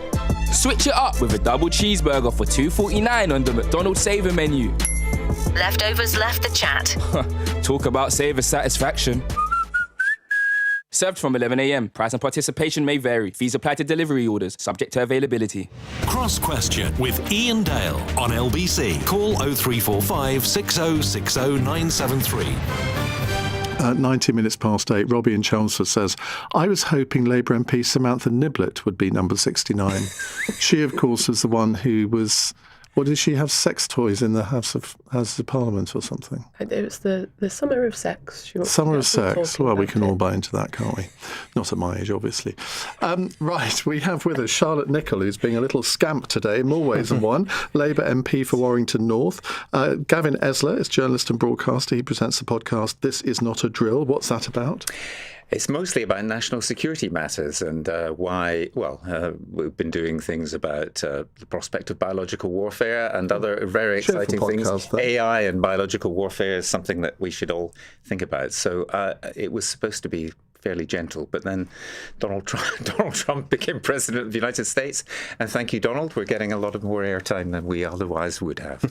Damian Collins, former Conservative Technology Minister, but reincarnated as one of the organisers of the Fleet Street Festival of Words. That's right, Festival Director, actually, of the Festival of Words. So, I should make a note of that. That's our second year this year.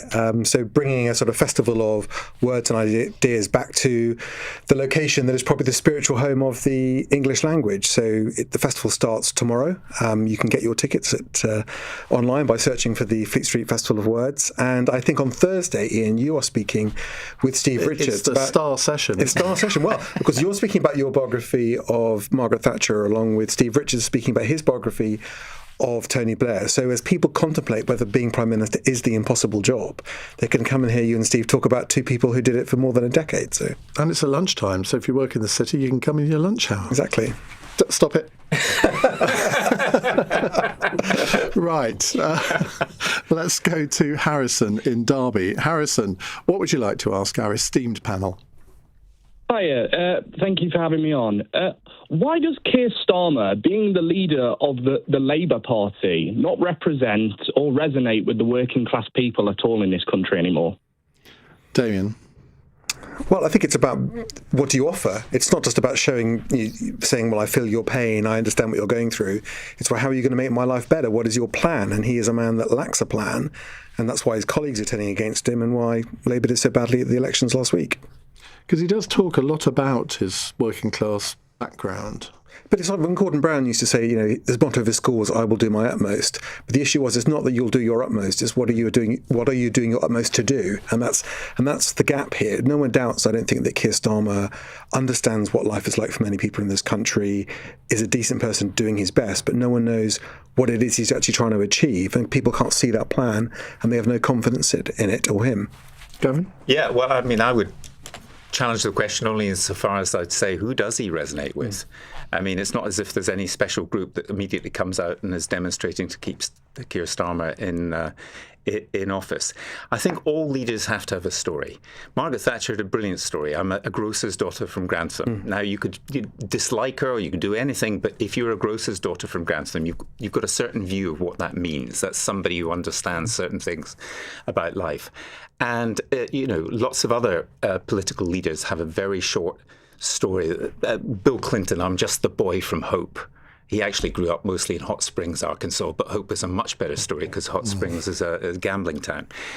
Keir Starmer constantly going on about the one job that his father did that resonates was true, but it only resonates so far. And he hasn't got a narrative about what it is to be Prime Minister, unfortunately. What do your constituents, Charlotte, say? I mean, the problem for Keir Starmer is he doesn't look as if he's from the working class. He doesn't sound as if he's from a working class background. Now, personally, I don't think that should matter at all. I mean, in fact, it ought to be an advantage of his background. But if you don't look the part, and do you think it was right from the start when you had all the Lord Alley suits and glasses things? I mean, people thought, well, that's not a working class thing to do, to accept that sort of thing, is it?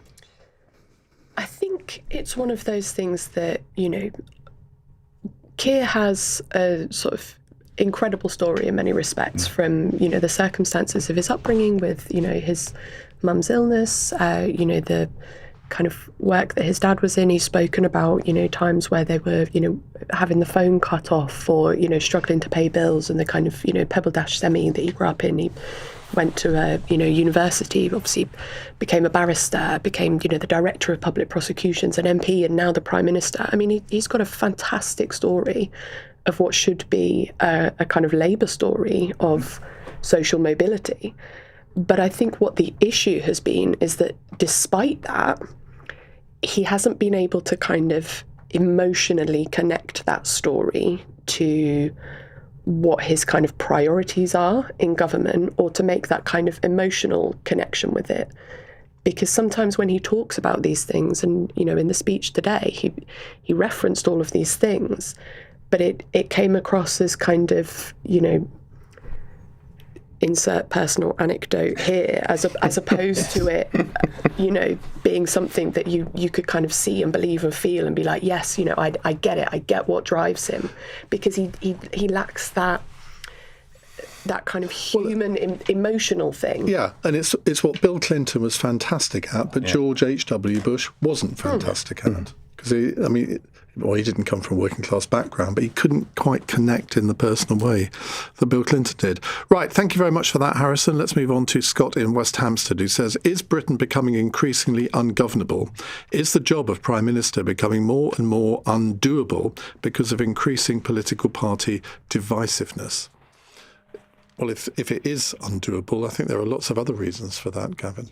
I don't think Britain is ungovernable, but I do think I think we have been complacent for too long about how the wonders of certain traditions and democracy and the two-party system and so on. And the voters are ahead of parliamentarians, in getting that. And they know that in Kent, for example, Reform are doing very well. The Greens are doing quite well. And of course, we've got a multi-party system in Scotland and Wales and Northern Ireland as well. So I think that and the resistance to change. And, I once asked somebody who was very close to Tony Blair why he didn't, as he had suggested before his first term, why he didn't reform the voting system. Change it to something else along the lines of perhaps Scotland or Wales, or maybe a different system. And what did Alistair say? And it wasn't Alistair, actually. It was a very senior civil servant, and he said to me 179, and I said, I have no idea what you're talking about. And he said that was Tony Blair's majority. He was desperately unwilling to kick away the ladder up which he had, with great effort, risen. And I get that, but there's still something fundamentally wrong when we have those different systems. 3 other parts of the United Kingdom, we don't have it in England. We have parties of different stripes with 30% of the vote, or just over, including Labour, who win by a landslide. That seems daft to me. Well, in many ways it does, particularly in six-party politics. But then again, you look at Birmingham and look at what's happened there, where there cannot be what you and I would think of as a normal administration, because I think all of the main parties got roughly the same number of seats. So if you did introduce PR in Westminster elections, you could have a similar situation which would make Britain even more ungovernable. Well, you could have a similar situation, all kinds of situations, and you can have malefactors of great wealth buying political parties and in various ways. You can have all kinds of things. Some might say we do already. I did think of something along those lines, but I decided not to say it. But it might come out a bit later. Okay, Charlotte. I don't think that we are ungovernable, but I think that, the kind of political establishment in this country, and I suppose as someone that's been an MP for the last 6 years, I would have to include myself in that, haven't taken seriously enough what the public has been telling us for a very long time. I mean, you go back to, Brexit, for example, that's a very clear vote for change. At every election, the public have been crying out for change. And again, that was part of what swept us in 2024 on the landslide majority that we had. But it's also why Reform are surging at the moment, because they're kind of claiming that mantle of change, because there's a dissatisfaction with the pace and scale of change that people have seen with the Labour Party. And I think about, my generation. I turned 18 in 2008 at the height of the sort of 2008 banking crash. And real wages have never gone back to what they were back in 2007. So my generation have lived our entire adult lives with every year being told, things going to get better, sort of, but maybe not quite yet. And if you just, and each year there's a little bit more that's chipped away, and housing becomes a little bit more unaffordable, and, childcare becomes a bit more unaffordable. And every year, and people do just go, look, just come on. And that's the bit that I think we can get into kind of processology around, voting systems, or around, party and all this sort of thing, but actually it's about the British state responding to what the public have been very clearly telling us for a long time, but which, parties of various stripes in local and national government haven't been able to kind of meet that ambition. Damien? I think there's a reason why we've had a two-party system for as long as we have, basically, although the parties have changed over the centuries. And that's because ultimately there's one government. And that government has to whether that's a coalition government or it's one party, someone has to decide. And when this was really, really clear to me how important this is, I think, to the British people, was in the coalition, not the coalition parliament, but the 2017 to 19 parliament when Theresa May was Prime Minister, where she couldn't get her Brexit deal through. The House of Commons couldn't decide on that. It couldn't decide on anything else, and it couldn't make a decision. And you felt the country getting angrier and angrier, which will say, we sent you there to make decisions on our behalf, and if you can't do that, then what are you for? And so the idea that we could drift towards multi-party government, indecisive, weak coalitions, I think that would make all of these problems worse. I think what the country is crying out for is a clear agenda and a clear plan. At the moment, it is, you might say the British people are canvassing several options to what that plan might be. But I think what they will want to see as we get close to the next general election is a coalescence around an idea and a direction for the country. Maybe there'll be two competing ideas. But I think the idea that the next general election would deliver a weak coalition, or that what the British people want is weak multi-party government, I think is wrong. And where you see that in other European countries, often it leads to more extreme voices cutting through. Right, we will move on. Hopefully, Andrew Rossendale will be joining us in a couple of minutes' time, but you never know. It's 8:31. Let's go to the LBC News headlines with Tim Daly. The Labour MP Charlotte Nichols has used LBC to announce Sir Keir Starmer has lost her support. She's been talking to Iain Dale in the last half hour. Do you have confidence in Keir Starmer? No. So you're going to be number 70 then on this list then, as of 5 seconds ago? Well, I suppose I am. A fifth junior member of the government has resigned tonight over his continuing leadership as Prime Minister. Melanie Ward is the MP for Cowden, Beath and Kirkcaldy. The cruise ship at the centre of an outbreak of the deadly hantavirus has left Tenerife this evening. 20 Britons who were on board are now isolating at a Merseyside hospital after returning to Britain last night. And there are new fears the conflict between the US and Iran has reached a stalemate. President Trump has claimed the current ceasefire is on life support. LBC weather, cloudy with rain moving south across Scotland and Northern Ireland overnight. Dry with clear spells elsewhere and a patchy frost in the countryside. We'll see a low of around 3 degrees. This is LBC. At PensionBee, we believe that when your pension is in a good place, you're in a good place. Download the app or go to pensionbee.com and be pension confident when investing your capital is at risk. Mr. and Little Miss are back in Happy Meal and they're off on a road trip. Your little one can go somewhere exciting with Little Miss Brave, laugh all the way there with Mr. Tickle, or make up an adventure all of their own. On this road trip, anything's possible. Some fun, some food, it's all inside this Happy Meal. Until the 8th of June from 11 a.m. Includes one pre-selected book or toy while stocks last, subject to availability.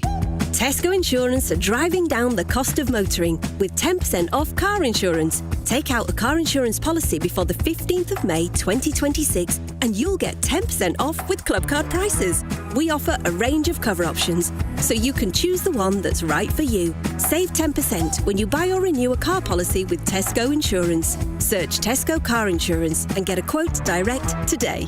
Club card required. Excludes add-ons. T's and C's apply. Okay, I want you to close your eyes and think of your car. Now I want you to imagine yourself selling that car and getting a really great price for it. You just got the best offer for your car, like 500,000 other customers. It's not magic, it's Motorway. Sell your car for more at motorway.co.uk. 84% of sellers got more than market price for their car, validated against 2 independent sources. Visit motorway.co.uk/claims. Cross Question with Iain Dale on LBC. Text 84850. 8:34. Ben Goldsborough, Labour MP, has become number 73, so edging closer to the 81, although I mean, the 81 figure is a bit of a misnomer now because you've got 81 people who've got to sign up to an actual challenge, whereas this is not that number yet. Right. Somebody's accusing me of revelling in this and gloating over it. I mean, it's an exciting evening. If you can't get excited about the news on an evening like this, when can you? Andy in Edinburgh says, why is PR OK for Scotland but not for England?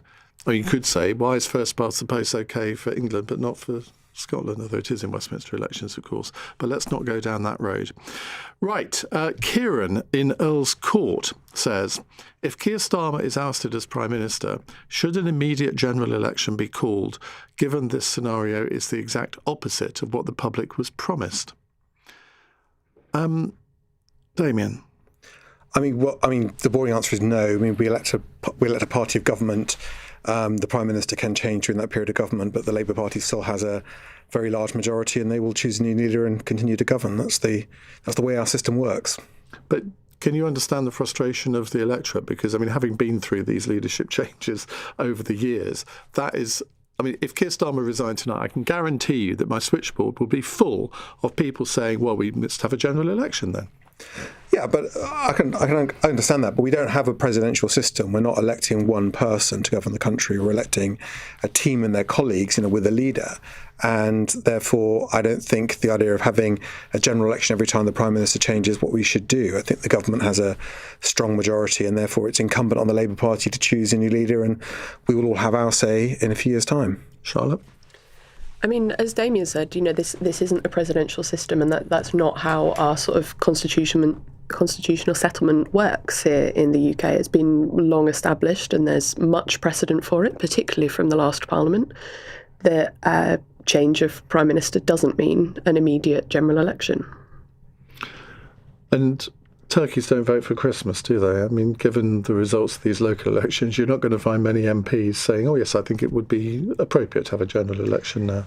But, I mean, you say that. There is a sort of difference in kind of voting behaviour in Westminster and local elections. I think there's a danger that you can overread into local elections. I mean, in Warrington, for example, in Warrington South, my neighbouring constituency, we have a great number of Lib Dem councillors. I think they're the majority on that sort of side of town, but there's a Labour MP with I think Sarah's majority is about 11,000 there. So actually, there are local examples even to me of places where people vote slightly differently locally and nationally. And I think when you look at in a local council or a devolved parliament who might be the best person to keep reform out, you might make a consideration in a few different directions about doing that. But if it's a general election and you have a Labour MP, I mean, it's quite clear that if you don't want reform, that it's the Labour Party that you'd be voting for. It's fair, I think it's a fair question to say as well. If you think the leader of your party has become an impediment to you delivering the manifesto you were elected on, then it might be better to change the leader rather than not deliver the manifesto. And this is precisely it. I mean, a lot of the problems that we've had in the last 2 years have been things that were not in our manifesto, that were not consulted on, that were kind of dropped out of nowhere. I mean, the changes to, jury trials, for example. I mean, where did we say we were going to do that? Where did we say we were going to be doing ID cards? Some of the things that people are the most frustrated about were not in the manifesto. And if we have a new leader who says, do you know what, I'm going to deliver the manifesto we were elected on, then I think they've got an enormous mandate to do that. Kevin?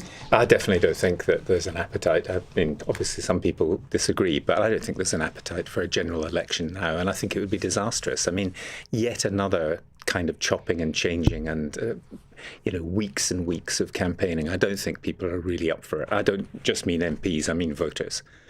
And I think one of the reasons people don't vote is, I talk to a lot of people who are, quote, apathetic, and they say they're all the same. Well, they're not all the same. But actually, if it's yet another change and you don't get the party in power that you voted for just a couple of years ago, I think that's unfortunate. It's interesting. We had a call in the last hour from Karush in Cambridge, who's... judging from his voice, was a fairly young voter who voted Labour in 2024, partly because he was impressed by Keir Starmer's performance over sort of Boris Johnson and various other Conservative prime ministers. But he's now saying, well, isn't this now really hypocritical for sort of the Labour Party to be wanting to oust a prime minister in the sense that the Conservatives did as well? And he's thoroughly disillusioned and therefore, seemed minded not to vote Labour if there was to be another election. I think a lot of people, when they saw, the kind of sleaze and scandal and all of those things that we had in the last Parliament, when Keir Starmer said, I'm a man of integrity, which he is, that he was going to usher in a government that would tread more lightly on your lives, that this was going to be a government of service. Of course, that was appealing. OK. Let's go to That's not who I thought we were going to, but let's do Rose in Battersea. Do you think the time has come for England to have a devolved government as per Northern Ireland, Scotland and Wales, or at the very least a First Minister for the Midlands and the North, a First Minister for the South and the East, the latter being a role that Sir Ed Davey would be perfect for as a centrist and non-divisive politician who actually speaks a lot of sense? Well, that question took a turn, didn't it? Charlotte? Do you know what? It's an interesting one because my constituency is about 15 minutes away from the Welsh border, and because of the Barnett consequentials that the Welsh government receives, there are massive disparities actually in what you can expect from the government if you live on our side of the border in Cheshire versus on the other side of the border in Wales, things like free prescription charges and so on. There is a huge swathe of the country outside of London that has seen chronic underinvestment, that is crying out for some of the support that Wales and Scotland have had over, the sort of 3 decades of. You see, Wales doesn't think it gets enough. Sure, and every part of the country is going to say we need more. There is some things that have been done around kind of remedying that with. It sounds slightly techie, but there's sort of green book in the Treasury and how they make the calculations about where investment goes. Things like the Pride in Place programme, which is delivering, £20 million to a particularly deprived area of my constituency at the moment. But actually, we do need to go further. And I think rather than a kind of devolved parliament for England or something that says the North is one thing, which we're not, what is actually going to be very consequential, I think, is pushing this kind of devolution settlement. We've seen in Manchester and in Merseyside where they've had, devolution there now sort of quite well established. The massive growth that we've seen there. Excuse me. Manchester's the sort of fastest growing city. We really benefit from that next door in Warrington and hopefully next year. So Warrington is not part of Greater Manchester? No, we sort of sit directly in between Manchester and Liverpool. So hopefully, uncomfortable. Well, in many ways, delightful. But it is difficult for us actually because you have these two large combined authorities that get that extra investment, that support, that local decision making that we don't. And next year we'll have our mayoral elections for Warrington and Cheshire, the first stage of our devolution. I think that agenda is going to be much better for delivering for England than saying a parliament for the North or something like that. And we also saw cooperation between the mayors of Greater Manchester and the West Midlands. One happened to be a Tory and the other happened to be Labour because they had certain things in common and they got more money and they kind of got on with each other. But I think England may end up, returning to the England of Henry VIII with its own, whether it likes it or not. Scotland and Wales might not like that. Yeah, Scotland and Wales might not like that. They might not like quite the Henry VIII analogy. I think I was meaning in terms of size. I mean, we haven't got our act together constitutionally at all. And I know people in Scotland who, in 2014, voted against Scottish independence because they were told that was the only way you could stay in the EU. And then they were taken out of the EU by votes of people in England, essentially, and some in Wales too. Well, so 38% of the vote in Scotland too. Yeah, 38%. But that's not a majority. It's a minority. Yeah, it's a minority. A UK-wide vote. But let's not go over that. No, I know. But what I'm trying to point out is that the constitutional settlement of this country is very much sometimes what the government of the day says it is. Well, of course it is. But the main problem here, Damien, is it's very difficult to define many English regions, isn't it? I mean, where does East Anglia end? How far up does the southwest come? I mean, what is the north? Yeah, so I think there's an issue here about the United Kingdom itself, and I think David Cameron used to say about Northern Ireland that we wanted a shared future, not a shared out future. I think the same could apply to the UK. What this shouldn't just be is England, Scotland, and Wales and Northern Ireland lobbying over how much differential money they get. What this should be about is actually regional government championing regional policies. I think the devolution deal to the English regions has been a success. I'd like us to have a devolution deal in Kent. I think Kent's the population size of Northern Ireland would actually work very well. Given the three of us live in Kent, I think we'd all be in favour of that. We're definitely in favour of that. What that is devolving certain powers from central government over big infrastructure projects. I mean, the alignment over the West Midlands and the Greater Manchester region was over high speed to the north, where they obviously had a big joint interest in that and supported it, where those big infrastructure budgets are devolved from central government to the regions. I think it's worked very well, but that is not, I think what we should shouldn't go down the path of thinking this is about breaking up the country into competing areas. This is about having local leaders with budgets so they can deliver projects people really want locally, not leaving all of that to people in Westminster. And we should also say we have just been joined by Andrew Rossendale, the MP for Reform UK MP for Romford, who will have a very strong view on independence, particularly for the borough of Havering, I believe. Well, I have a strong view about having less government. Welcome. So thank you very much, Ian. Yes, I think there should be less government. We don't need mayors, police and crime commissioners, and a whole load of extra bureaucracy. If you remember, Ian, Margaret Thatcher got rid of the GLC in 1986, and we didn't miss it. All the powers went back to the local boroughs. Since the creation of the GLA and the mayor, it's cost us hundreds of millions of pounds for a layer of bureaucracy we don't need. So I think there does need to be reform of regional government, particularly in London. Now, given that we've now only got 15 minutes left on the programme, we've just spent the last 45 minutes effectively discussing Keir Starmer's future, or possibly lack of it. Did you watch his speech today? And if so, what did you make of it? Yes, I did. I'm afraid I look at the Labour Party now as a party that's putting its own interests before the interests of the country. It's quite clear that the British people want change. They don't want the Labour government to continue. They don't want Keir Starmer to continue. And I know we have a 5-year term, but come on, this country's in a terrible mess, and we do need radical change. We need a shift in direction in a whole range of areas.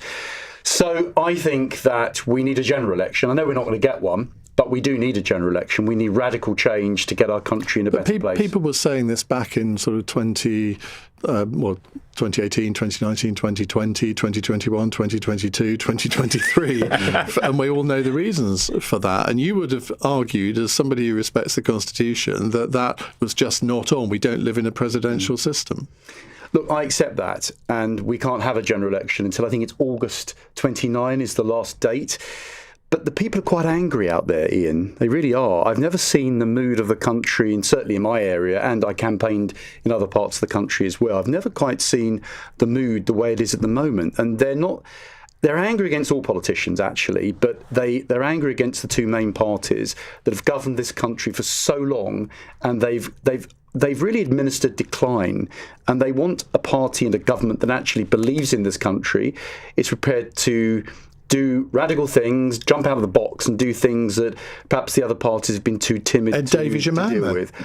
Well, Ed Davey, no one knows what he really stands for. The Liberal Democrats really are just a nice bunch of people, but, what do they really believe in? What do they really stand for? I don't think we're ready for a Liberal Democrat government, but I do think the Lib Dems would jump in to a coalition with Labour, and I think that's what Ed Davey is hoping to Now, you are not to know this, but Charlotte Nichols came out on this programme tonight, not for the first time, and she has added her name to the list of people who want Keir Starmer to go, but I think, Charlotte, you wanted to come back on something. Yeah, I mean, in some respects, if Keir Starmer gave you what you've just asked for and sort of called your bluff and said, let's have a general election tomorrow, it's very clear that Reform would not be in a place to contest it. So it's a big thing to say, knowing what do you mean? Well, you would have to get 650 candidates, and given they've got a membership of 250,000. Yes, but look just how well their vetting has been for the local elections. You have a Holocaust denier elected in Bootle. You have a domestic we could look at some of your candidates on that. Elected in Sunderland. This isn't a party that has. A credible list of people who you say, do you know what, we're actually, just on that, we're going to come to this subject in just a few moments' time. I'm reliably informed in both my ears. So let's take a break. It's 8:48. This is LBC. Noticed a change in your hearing? Well, get a hearing check from Specsavers. Oh, not sure where to start? Well, we're very flexible. Book one online, on the phone, on your lunch break, on Saturdays, on the same day if you're lucky. Oh, you only miss the odd word. But what if the odd words you're missing are nice ones like love you, or important ones like duck? Oh, too expensive, is it? All right, we like you. We'll do it for nothing. For free hearing checks, should have gone to Specsavers. May we have your attention?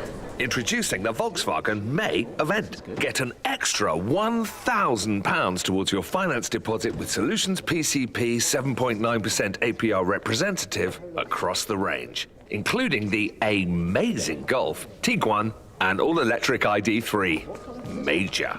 I said it was in May, right? Yes. Ends Monday the 18th of May. Visit your nearest Volkswagen retailer. You may just find the car you've been looking for. Stop it. Participating retailers. Excludes T-Rock ID bars and Golf GTI 50. ID3 from stock only. Indemnities may be required. Registered by 30th of August. Volkswagen Finance. It's Munich, 1936, and all eyes are on the capital for the upcoming Olympic Games. As athletes fight for gold and the Nazis fight for power, Detective Sebastian Wolf faces a battle of his own in a search that will take him from high society to the city's darkest corners. Wolf is about to learn just how easily the hunter becomes the hunted. Evil in High Places is the gripping new historical thriller from the million-copy bestseller Rory Clements. Out now. You've packed enough suitcases to know quality when you see it. Well, Saga Travel Insurance has been named a Which Best Buy. And now get 20% off when you buy before the 11th of June. Search Saga Travel Insurance for a quote today. New policies only. Standard & Plus are Which Best Buys May 2025. Terms and conditions apply. Over 50s only. Cross Question with Iain Dale on LBC. Just to reintroduce my panel, it's 8:51. Charlotte Nichols is Labour MP for Warrington North. Gavin Esler, journalist and broadcaster. He hosts the podcast This Is Not a Drill. Damien Collins, former Conservative Technology Minister and Director of the Fleet Street Festival of Words. And Andrew Rossendale, Reform MP for Romford. Now, last time you were on the programme, Andrew, you know what I'm going to say, don't you? You told us that you would never defect to Reform because you'd been a Conservative all your life. What changed? Did I actually say that? You did. I'm not sure I did. I said I've always maybe my memory's defective, but I'm pretty sure you did. I've always said I'm a Conservative, and I am a Conservative with a small c, but the Conservative Party has simply failed for so long to do the things that I would have expected a Conservative Party to do. With respect to all my friends and colleagues in my old party, we had 14 years and 5 prime ministers. Frankly, at the end of that, I wondered what the party was really about. And that's what my constituents think as well. They're all very happy. Mostly, as you can see the results in Havering, Romford won 23 councils out of 23, all with massive swings. They were happy that I went to Reform because they just don't see the Conservative Party as being the party of Margaret Thatcher anymore. It's a party of technocrats, careerists, people that always veer to the centre. Nothing much really radically changes. Not really describe Kemi Badenoch as that. I think Kemi's a lovely person, and I've got no ill will towards her, but she's the party establishment is still controlling everything. And I don't like that. I want to see a free-thinking party that comes out of radical ideas and does things which have to be done to put the country in a stronger place. I don't want to be a part of a technocratic party anymore, and I'm afraid that's what we had for most of those 14 years. Right. Let's go to Abigail, who's in Dewsbury. Hello, Abigail. Hiya, I'd like, on the back of what Charlotte Nichols said earlier, I'd like to know, does Reform actually bother to check any of its candidates and vet? We've had the guy that said in LBC reported today that said that white brains are more better than black brains. We also had all the ex-BNP people that have just come out. And plus, what about the guy in the constituency in the council next to mine that's just quit because he didn't think he'd be elected? And when you read The Guardian, over 70 of them have quit since the last time they got elected. I mean, come on. These people have got to work. I mean, you know, it's all right getting into power, but if they want to quit, do you actually bother to vet? That's my question, because it seems everybody's coming through. OK, now a bit of background to this. Reform UK has lost 4 of its newly elected councillors today alone, with 3 of them having been suspended and a 4th having their membership revoked. One of the suspensions, plus the revocation, were related to allegedly racist and Islamophobic social media posts, as Abigail was just referencing, while the former leader of Worcestershire County Council and also her fellow councillor's son have been suspended as well after she hit out at Nigel Farage and other members of her county council over their choice of its new leader. Andrew, it's not just Reform that has these problems, but Reform does seem to have more than its fair share. I actually don't think we do. The vetting process in Reform is far stricter than I ever saw in the Conservative Party. Anyone that is saying or doing things that are inappropriate or offensive, they don't get through vetting. Now, of course, some will slip through the net, and clearly there are a few that have. But we're seeing in all parties people that behave in an inappropriate way, and all parties have their ways of dealing with that. But look, at the end of the day, we are a new party. There are going to be people joining Reform Party that we don't know terribly well. But the same thing can happen with Labour. And certainly the Greens are suffering in much the same way. Look at the anti-Semitism that we've seen in many of the Green candidates. So look, we can talk about this as much as you like, but politics is like this.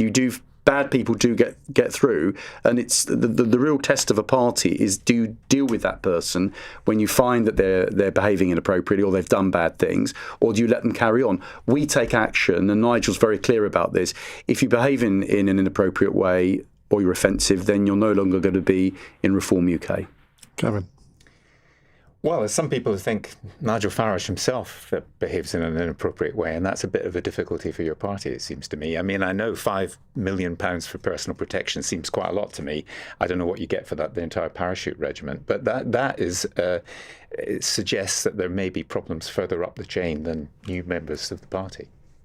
So I think it's a disgrace that in this country we don't provide protection for members of Parliament and for leading political figures. We don't. David Amess was murdered. Joe Cox was murdered. They had no protection. Most of us don't really have any protection. But Nigel Farage is actually a target. He's one of the most...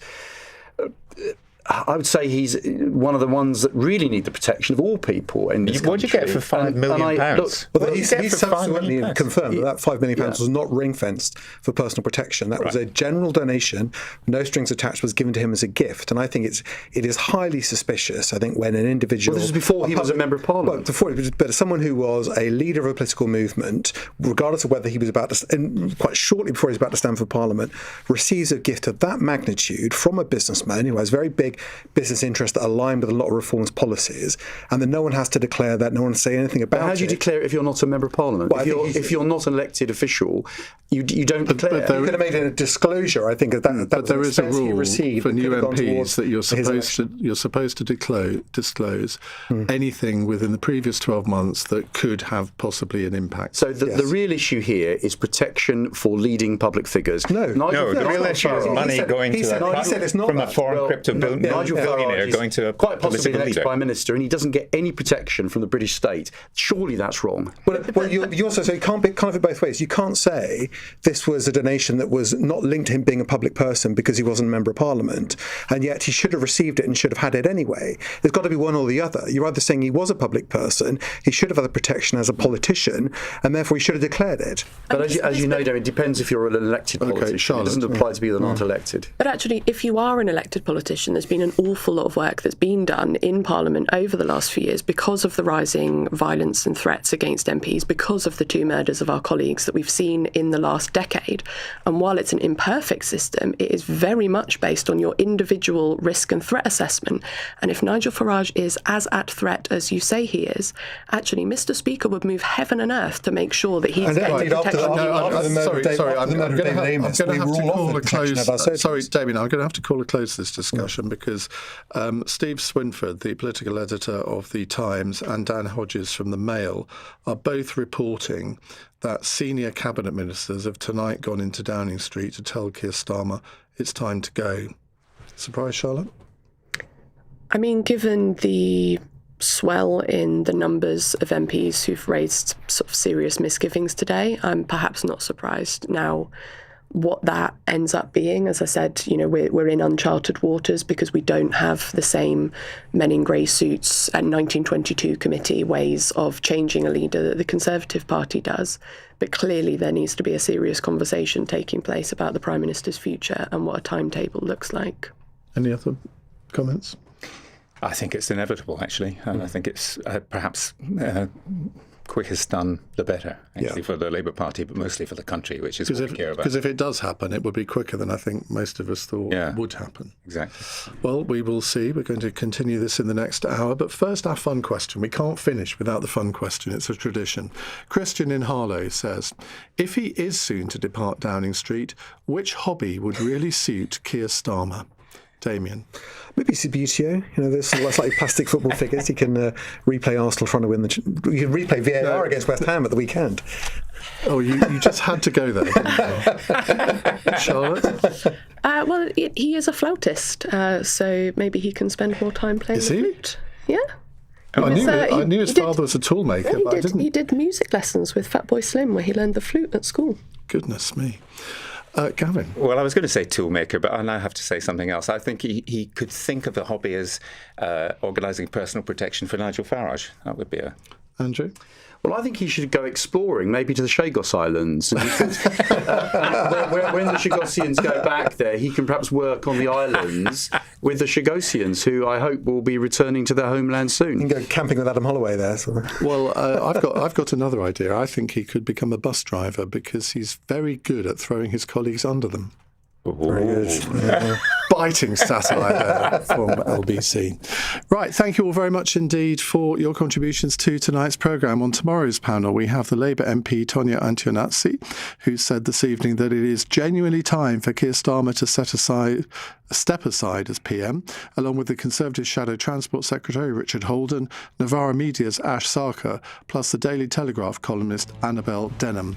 Not sure I'm going to get any words in edgeways in that panel, but there we go, one can but hope. So with this breaking news that senior cabinet ministers are reportedly going to tell Keir Starmer time's up this evening, is that fair? I mean, there's part of me that feels a little bit sorry for Keir Starmer because I don't think he's got the sleight of hand to adapt to new situations. He keeps saying the same thing over and over again. He knew today was a big opportunity for him to reset his government, to reset his premiership, and he funked it, didn't he? Let's be honest. Do you think that it is now time for the Prime Minister to step aside? 0345 6060 973. On your radio, on the LBC app, and Play LBC. leading Britain's conversation. This is LBC. From Global's newsroom at 9 o'clock. A Labour MP has been telling LBC Sir Keir Starmer has lost her support for staying in the post of Prime Minister. Charlotte Nichols has been speaking, while 5 junior members of the government have now resigned and are calling on Sir Keir Starmer to step aside. She's been talking to Iain Dale. Do you have confidence in Keir Starmer? No. So you're going to be number 70 then on this list then? As of 5 seconds ago. Well, I suppose I am. Keir Starmer's been under intense pressure since Labour's disastrous performance in last week's elections. More than 70 of his MPs are now calling for him to stand down. Earlier, he addressed the Parliamentary Labour Party in a speech designed to reset his leadership and authority. But Charlotte Nichols has been telling LBC someone must take ownership for the government's performance and lack of popularity. It has been an opportunity so kind of monumentally squandered in that time through decision making that ultimately goes back to Keir himself. And I think there is only so many people that you can blame. There is only so many people that you can sack for when you're a leader is ultimately, it's at your door. A man's admitted harassing, threatening and assaulting Jewish people in North London early on Saturday morning. 34-year-old Dylan Ossai pleaded guilty to 3 religiously aggravated offences in front of magistrates. The UK's Health Security Agency says it's very encouraging 20 British nationals who are self-isolating at a hospital are testing negative for hantavirus and not showing any symptoms.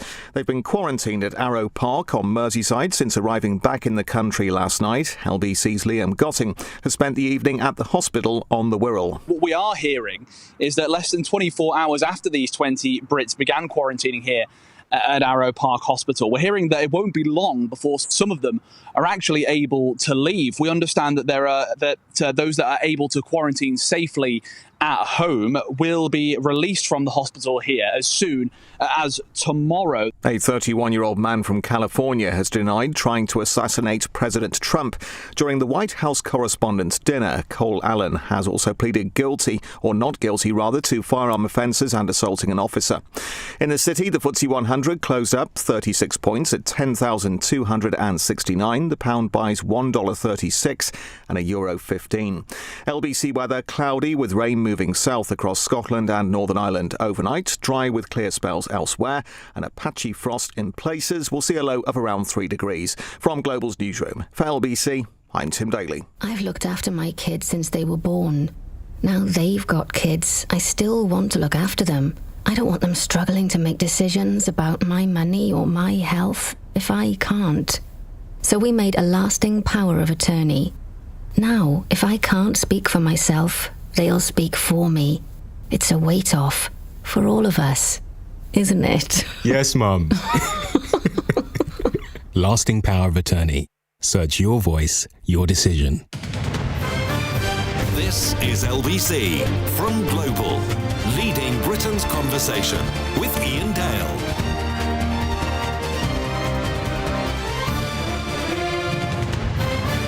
Hello, a very good evening. It's 9:05 on LBC. It is an evening of important breaking political news because Sky News are now reporting that the Home Secretary, Shabana Mahmood, effectively somebody who you could describe as a bit of a creation of Keir Starmer, has told Keir Starmer he must go alongside two other cabinet ministers. They've apparently gone to see the Prime Minister in Downing Street this evening. We know that John Healey and Steve Reid were in Downing Street earlier, just as the programme was starting. I don't know whether those two cabinet ministers are them, but I mean that is quite something for one of the holders of the three great offices of state to tell the Prime Minister he needs to go. Now, as I say, Sky News are reporting that. That's the only source I've got for it. So, but let's take that at face value, because Dan Hodges and Steve Swinburne, the political editor of The Times, they've also reported that cabinet ministers have gone to see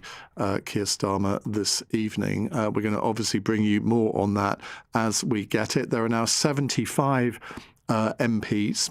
They're naturally all backbenchers or some former PPSs, ministerial aides, who have publicly said that they think the Prime Minister should either resign now or at least set out a timetable for him to go. Now, my reading of this situation, for what it's worth, and it isn't worth an awful lot, I'm going to say I'm not a Labour Party insider, but my reading is that the Prime Minister, if he does go, is not going to go right now, because that would trigger a 2 or 3 month leadership election campaign. And the bond markets would go absolutely mental. The bond markets, or the bond yields, are now at their highest, even higher than when Liz Truss was Prime Minister after her mini budget. And any political instability is going to make that situation worse. It would therefore mean that the Bank of England would probably raise interest rates and all the consequences from that. So I think that would be the worst of all worlds for the Prime Minister to actually go right now. I think if he said, well, I'm going to go in September, we'll have an orderly transition, or maybe try and make it all happen a little bit more quickly than that, that is the way forward. But I mean, while there is life in a politician, he could still hang on. It's still a possibility. So while we gather our thoughts on that and get some calls on the board, 0345 6060 973, let's take you through what we've heard on the programme this evening. Now, we heard from a government minister just after 7 o'clock. This is the Social Care Minister, Stephen Kinnick, with his reaction to anger and disappointment which Labour MPs have been expressing towards the Prime Minister today. I really do understand why colleagues are frustrated and angry and disappointed. What I would gently say to them is that we did spend quite a lot of time over the last years pointing to the chaos and the confusion of the Tory years and saying that that's just not the right way to run the country, and we should not be looking to potentially inflict that on the country again. And Stephen Kinnick also told me about the resignation of the Department of Health and Social Care's now former parliamentary aide this evening, and if that's a precursor towards Wes Streeting, the boss in that department, also quitting. I haven't spoken to Wes today at all. I will see him, I think, in meetings in the department tomorrow. I have huge respect and admiration for Joe Morris. He's an excellent MP, really great PPS. And look, as I say, as I made a general comment about all of the colleagues who are expressing their frustration, I understand where Joe is coming from. But again, I would just say gently to him that we do really need to think very carefully about the consequences of what we could be potentially unleashing. I also spoke with two senior Labour backbenchers about where Keir Starmer and where Labour MPs go from here. First, this is Bill Esterson. Look, I think it's very difficult to see how he turns it round. That's the long and the short of it. I think you would be not being entirely honest with yourself if you said anything else. I don't know, my colleagues have taken different views on this. But we heard this again and again. It wasn't just in the last 6 weeks. This has been going for a very long time. People on the doorstep telling us they weren't happy. They're not feeling better off And despite the fact that the indicators suggest that we have made an improvement, wages rising faster than inflation for the first time in a very long period of time, wait times in the NHS coming down, significantly fewer people arriving by small boats on the coast of the United Kingdom. These are all good indicators, but people aren't sensing it. And there's a lack of trust in politics generally, frankly. And we as the governing party have a duty to address it. So I think that the Labour Party has to turn this around. We have to show some confidence and we have to up our game and we have to be bold. Then on Cross Question, Labour MP panellist Charlotte Nichols told me this. It's a difficult one. I think we don't have the same kind of procedures in place in the Labour Party that the Conservative Party do, where, you can reach a certain number of signatures and the men in grey suits come into number 10 and tell you that time is up. What's the Labour equivalent of the men in grey suits? Well, we don't really have one, and that's the thing. So we're in sort of fairly uncharted territory at the moment, but it's something that in my constituency and constituencies in other parts of the country that I've been out in, that the message has been clear for some time that actually the public don't have confidence in Keir Starmer. And if we're listening to the country, as we say that we are, I think that we're duty-bound to do something about that. And do you have confidence in Keir Starmer? No. So you're going to be number 70 then on this list then, as of 5 seconds ago? Well, I suppose I am. And Sarah Hall MP has now joined this list, so the tally is now 76. Caroline is a first-time caller in Cardiff. Hello, Caroline. Hi, Ian. Hi, what would you like to say? I'm phoning as a Labour Party member, as someone who I took precious annual leave to knock on doors, trod the streets, talk to people, deliver leaflets, and I am absolutely furious and I am absolutely ashamed of how these Labour MPs, acting effectively as a coup to try and get rid of the Prime Minister, change the Prime Minister, are acting. That's where I'm at, and I think that we have Andy Burnham, who decided Labour weren't going to win the next election, so he'd go off and be King of the North. I think Angela Rayner was quite happy supporting the Prime Minister until she messed it up for herself. And I'm someone who voted for Angela Rayner to be the deputy leader. And I'm someone who works in social care, and I'll tell you what this Labour government have delivered for me. They've delivered a pay rise after over 10 years of me effectively having a pay cut. My mortgage has decreased. My utility bills, my electric and gas bills have gone down. I am seeing improvements in my local community. I'm seeing improvements in the NHS. I'm seeing improvements in social care. I'm seeing improvements in employment rights. I'm seeing child poverty being addressed. I'm seeing the economy improving. I'm seeing, what the Prime Minister said today is that this government are going to nationalise British Steel. And then we've got some of these MPs saying, but we want to rejoin the EU. And then other ones saying, no, I'm in a leave seat. I don't want that. That's why we had the manifesto we did. People like me and those MPs said that we would deliver on that manifesto, and that is what this government is doing. So I'm phoning. The politest thing I can say is wind your necks in, start supporting the people. That's where I'm at. And I'm working class. I received free school meals when I was a child. I'm kind of working class, done good. And yeah, Ian, I think you get what I'm saying, don't you? I do get what you're saying. What I don't understand is, why is it that the overwhelming majority of cabinet ministers seem unable to articulate Labour's achievements in the way that you have? Well, perhaps they need to take some lessons from people like me. Perhaps they need to start vocalising and telling the people what they're doing. You know, I think that's a reasonable question to ask, and that's something I've probably been shouting at the radio and shouting at the TV and sending emails and talking to people about. But I've also been talking to people in my community. I've been talking to people in my workplace, and that's what all these MPs should be doing. Never mind this infighting. Reform campaigned on a programme of vote reform, get Starmer out. So what? They would rather have reform in power, would they? They'd rather have Farage with his £5 million bungs with people, you know. Look, 2 of their local councillors are dead. You know, like, let's get a grip.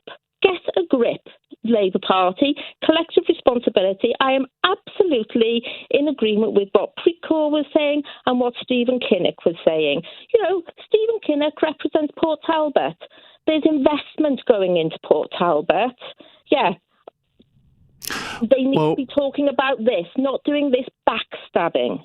Well, Caroline, I'm going to be on Newsnight later, and the producers of that asked me what my callers were saying in response to this. So I'm going to be quoting you later on the television, so you might want to tune in. Thank you very much indeed for a very, very important call, because I've actually been waiting for someone to phone in expressing the kind of view that Caroline has, because I remember when all the Conservative leadership changes were happening, I felt the pain of a lot of Conservative Party members who were going out on the streets, like Caroline does for the Labour Party, and they were constantly undermined by their own politicians.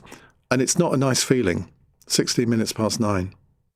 PM Under Pressure. Follow it live on LBC. Our Pets in a Pickle. We're here when it matters most. For fuss-free pet insurance policies as unique as they are, visit petsinnerpickle.co.uk. McDonald's breakfast is turning up the heat with a spicy new twist. Calm down, not that spicy. Breakfast is for savouring, not suffering. Introducing McDonald's breakfast with Frank's Red Hot Ketchup. A spicy breakfast suitable for the morning. Until 8th of June, served until 11 a.m, subject to availability. Hey, Marcus Waring here. Cooking a balanced meal is my forte. But did you know most of us aren't getting enough omega-3 in our diets? Life often gets in the way. So I top up with 7C's omega-3 max strength. It helps support my heart, brain and vision so I can keep doing what I love. 7C's omega-3. Keep doing what you love. Daily 250 milligrams EPA and DHA supports normal heart function. Daily 250 milligrams DHA supports normal brain function and vision. NDNS 2019-23. You are not an egg. You should not be put in a box. But when it comes to retirement advice, that's how some people get treated. Put in a one-size-fits-all box. Not at Fisher Investments UK. We work with you to create a personalised retirement plan. Fisher Investments UK. Retirement advice that's as individual as you are. Learn more at fisherinvestments.co.uk. Investing involves the risk of loss. Fisher Investments UK is regulated by the UK Financial Conduct Authority. Iain Dale. Text 84850. This is LBC. 18 minutes past 9 on LBC. Lots of calls coming in fact, full switchboard, but we'll come to those in just a second. But first, Aggie Chambray is earning some overtime tonight, and she joins me live, LBC's Deputy Political Editor. Aggie, what are you hearing about these Cabinet Ministers going into Downing Street? Well, yes, there's this Times report tonight that Sir Keir Starmer has been told by senior cabinet ministers to consider setting a timeline for his departure. Shabana Mahmood, the Home Secretary, is reportedly one of those who has told Sir Keir Starmer that he should consider his position. And of course, we are about 12 hours in away from that crucial, critical cabinet meeting where all of the cabinet will meet, and it is expected that at least some of them will effectively tell him that the game is up. This follows, of course, Ed Miliband, the Energy Secretary, a couple of weeks ago, even before the disastrous local election results, going into Downing Street and apparently telling Sir Keir Starmer to consider setting out a timeline. The contents of the meeting that was discussed there is disputed by Ed Miliband's team, but Keir Starmer is obviously in a dire position tonight. And that's only one part of the story. We also have the numbers, ever-increasing numbers of MPs calling for Sir Keir Starmer to go publicly. I think we are now on 76, and Charlotte Nichols, of course, told you that she was one of that number in the last hour or so.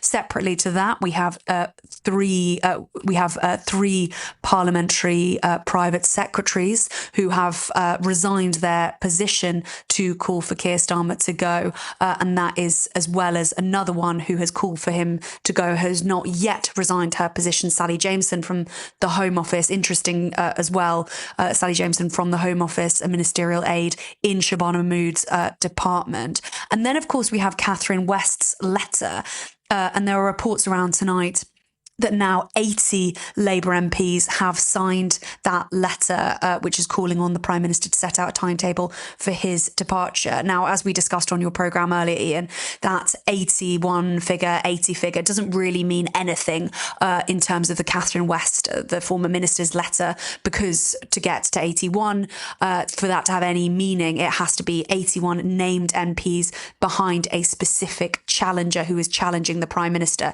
These names are anonymous, and they are also not behind one specific person, but it is symbolic. It is still a moment, and all of those things together create an awful lot of pressure for the Prime Minister, who will be grappling tonight with the decision of whether or not to resign, which I should say earlier today in that make or break speech, he did say he would fight any contest, didn't seem to suggest for a moment that he would resign, but an awful lot has happened since then. Could he do what John Major did in 1995 when he effectively called for a vote of confidence in himself and challenged his cabinet to challenge him? Now, John Redwood, who was then Welsh Secretary, he was the only one that did.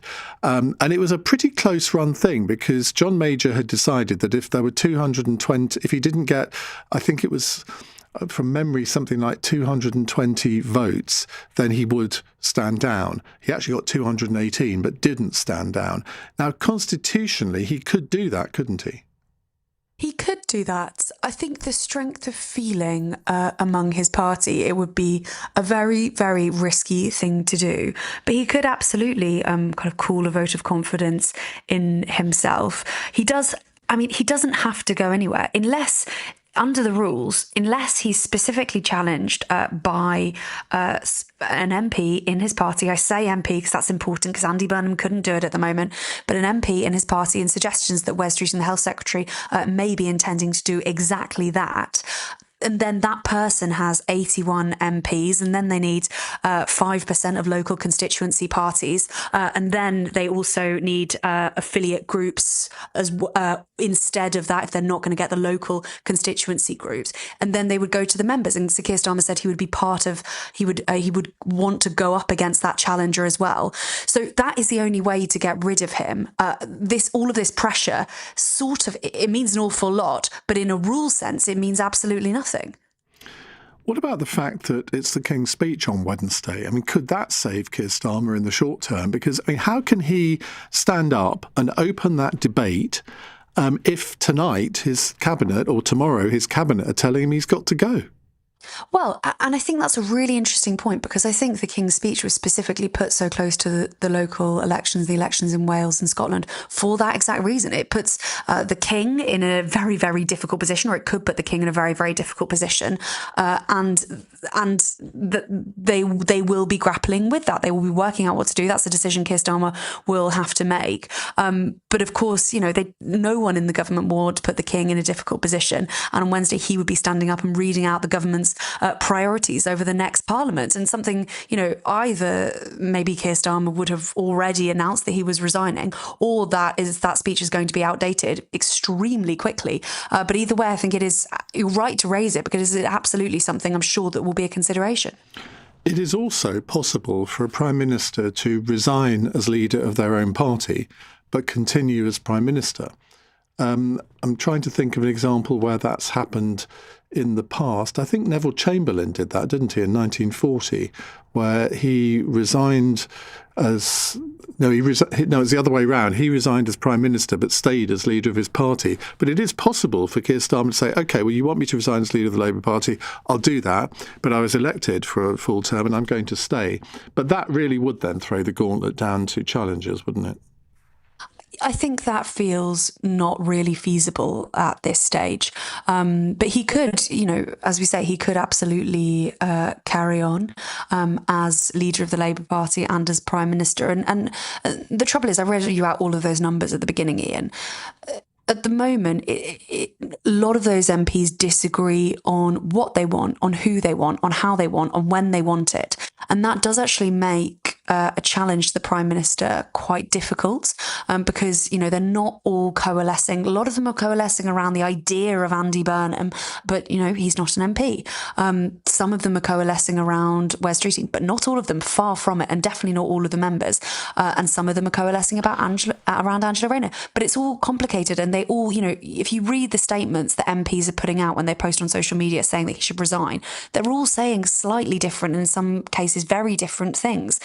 So, that could help the Prime Minister. But I mean, every sort of hour that goes by, every bit of extra pressure that gets put on him, it is very difficult to see how this is sustainable. There's also another point constitutionally, because you're right that under the rules of the Labour Party, Andy Burnham cannot stand to be leader of the Labour Party if he's not an MP.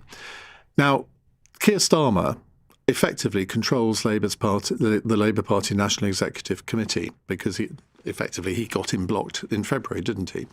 Well, how about this for a scenario where Keir Starmer announces this week that he will stand down and will start, but not stand down maybe until September, and there will be a leadership election, and the nominations for that leadership election will close at the end of May.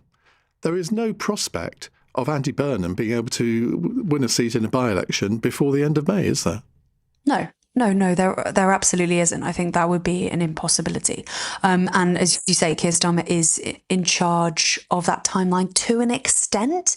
The only thing that I would counter that with is I think there are members on the National Executive Committee who, yes, blocked Andy Burnham back in February, who might be slightly wavering now. And if that decision were to come again, I think the pressure that would be put on them by members of the Labour Party would be extreme by some members of the Labour Party to not block Andy Burnham again. So I don't know that the decision would be the same even if Keir Starmer were still in charge. And if Keir Starmer had set out a timeline, then I'm sure he would have even less control over the National Executive Committee. But I think what lots of Labour MPs want, and when they talk about, if things haven't improved by the end of the year, if things haven't improved by the elections next year, they are saying that, or at least some of them are saying that, because they want to give Andy Burnham time to get back into Parliament. And that's time to, we are told in some reports, he's already found a seat, but then, to run that by-election campaign, to win that by-election campaign. And as we discussed about that earlier, Iain, that's far from a foregone conclusion, looking at the results that happened last Thursday. I said to you when you walked out of the studio this evening, I mean, not in a flounce, obviously, you were just going home. I said, stormed out. I said, I wanted to do an Ask Aggie in this hour, but then I thought, no, that's unfair given that you've been on air all day. But I have got a question here for you from Don, who says, could Andy Burnham be Prime Minister from the Lords? No. No, you have to be Labour leader, you would have to be a Member of Parliament. And also to challenge Keir Starmer, you would have to be a Member of Parliament. So, well, a Lord is a Member of Parliament, isn't it? I don't think... No, they are. I mean, the theory is he could, but it's unthinkable that you would have a Prime Minister in the 21st century in the House of Lords, because, I mean, if you think back to 1963 when Alec Douglas-Home succeeded Harold Macmillan, he resigned his peerage so he could go back into the Commons. Yes. I mean, it's just not going to happen. Don, I'm sorry to disappoint you. Aggie, thank you very much indeed. That's Aggie Chambray, LBC's Deputy Political Editor. Right, let's go to Callum in Newcastle. Hello, Callum. Hey, Ian, how are you doing? You all right? I'm all right, thank you. I'm coming up to your city on Sunday to see Newcastle play West Ham. Nice. Except for I don't support the team. I'm bloody quiet. Okay, what West Ham stay up. The question I have for yourself is, I don't want Keir Starmer as Prime Minister. I think he's absolutely useless. However, I do think he is good at what he does. Do you think it's... Hang on, you just said he's useless, and now you say he's good at what he does. Yes, but think about what I'm going to ask. and you might agree with this, yeah. Do you not think it may be a smart move for him to give up his Prime Minister, give it to whoever, but then get a job as Foreign Secretary? Very interesting you say that, because was it Charlotte Nichols who suggested that earlier in the programme? I mean, that is possible to do. If you think back to the Ted Heath government of 1970, he made Alec Douglas-Home Foreign Secretary for the entirety of that government. David Cameron came back as Foreign Secretary. So I think that's a possibility. Whether Keir Starmer would want to do that, I mean, it'd be slightly humiliating. I think there might have to be a bit of a gap, but there's no constitutional reason why he couldn't. No, agreed. I think it's unrealistic. However, I just feel like we've seen him on the world stage, and that is the one and only good thing about him. So I feel like, but then you compare him to every other cabinet minister, anybody in the backbench. Who's going to take over? Let's say it's Wes Streeton or even Angela Rayner. Who's the next foreign minister? Who's the next deputy prime minister, etc.? If you say to Keir, look, let's step down now, but I'll guarantee you this job where it's cush, you can travel the world, he gets a fancy little house, he gets a fancy little stay, gets to go all around the world, all expenses paid, which he's not going to complain about. But do you know what I mean? Like, why not? Like, in my opinion, I think that's the best thing Labour could do. Now, I'm not a Labour voter, and I haven't been for around 10 years, but I do feel like if Labour want to win the next general election or even be the opposition, this is the only option they have. Well, I think that's an entirely reasonable suggestion. Whether a new Prime Minister would want to go down that road, it would be slightly uncomfortable for them, I suspect. But you never know. Chris is saying, well, the Marquess of Salisbury, he was Prime Minister in the House of Lords. Yes, but he was Prime Minister between, 1895... He had two spells, didn't he? But I think his last one finished in about 1902. You could not have a Prime Minister in the House of Lords in 2026. You really couldn't. 9:31 is the time on LBC. Let's get the news headlines from Tim Daly. It's being reported this evening a group of senior cabinet ministers have told the Prime Minister he should be considering his position. It's believed to have included the Home Secretary Shabana Mahmood. Sir Keir Starmer has been told to consider setting a timeline for his departure. More than 70 Labour MPs have now made a formal call for him to resign following the local elections. A man's admitted harassing, threatening and assaulting Jewish people in North London early on Saturday morning. 34-year-old Dylan Ossai pleaded guilty to 3 religiously aggravated offences. And the UK Health Security Agency says it's very encouraging 20 British nationals self-isolating at a hospital are testing negative for hantavirus and not showing any symptoms. They've been quarantined at Arrow Park on Merseyside. LBC weather, cloudy with rain moving south across Scotland and Northern Ireland overnight. Dry with clear spells elsewhere and a patchy frost in some places. Will see a low of around 3 degrees. LBC. The following is from TfL. My name was Luna, like the moon. I was 2 days short of my 17th birthday when I was killed. My killer wasn't a bad man. He had a rescue dog called Frank and rang his mum every Sunday. He wasn't a speed freak. He just thought it was okay to go a few miles an hour over the limit. But that was enough to knock me off my bike and kill me. Speeding injures or kills over 1,000 people in London every year. Slow down. To the Mayor of London and TfL, every journey matters. Next. Hi, just these, thanks. Do you do cashback? Just need to check you're not a robot first. New security policy. Okay. How many traffic lights can you see out the window? 2? No, that's wrong. Right, well, obviously I'm not a robot. That's what a robot would say. What a load of malarkey. Smarty keeps things simple, like 80 gigabytes for £10, and on a rolling monthly SIM plan, you're free to leave any time. Less malarkey, more Smarty. Search Smarty Mobile. Now, focus on your car. That's right, the one you're ready to sell. See it clearly in your mind, waiting to be sold. We can make it disappear. Just watch carefully. Your car sold, collected and paid for in almost no time at all. It's not magic, it's motorway. Sell your car today at motorway.co.uk.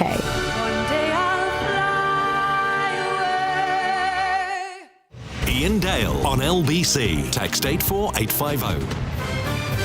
9:34. The total of MPs calling for Keir Starmer to go is still at 76. We haven't had an addition for at least 20 minutes. David is in Bayswater. Hello, David.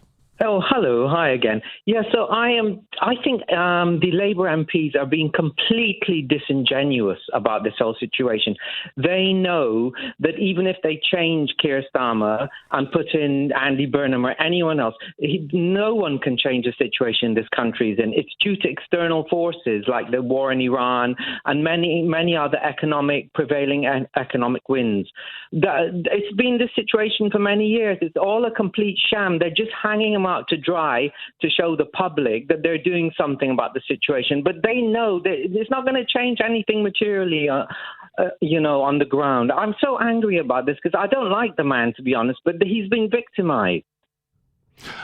I think that's being slightly unfair. I think he's a victim of his own failures. He's been a victim of his own lack of ideological ballast. He's a victim of his own lack of history in the Labour Party. He doesn't really understand his own party. He did try to bring in things which he does have an ideology, but they voted against many of the things he wanted to do. So he did have a rationale to things, but his MPs kept voting against them. They didn't want to compromise him. They have a left-wing agenda. A Prime Minister is not a dictator. No. And can only govern by the consent of Parliament. But it's a self-inflicted wound by the party on themselves by voting against their Prime Minister so much. They must have seen this was going to damage his reputation. I blame the MPs, Ian, a lot of them, to be honest. They were just dead set on getting rid of him from the beginning, I think, some of them. I don't agree with that. I genuinely don't agree with that. I think he has let a lot of them. Look, any political leader has enemies right from the start. We know that. Yeah. There were people on the left of the Labour Party, Corbyn supporters, who never forgave Keir Starmer for reneging on his campaign promises when he was elected leader. I get that. But there are plenty of others who actually did want him to succeed. And I think, look, most of the country wanted him to succeed. I mean, because if a Prime Minister does succeed, basically we all succeed. The whole country succeeds. But he's not shown any sign that he kind of knows what needs to be done. No, but Ian, can I just say, but no one can in this economic situation. Our country's in a global world where competition, is so.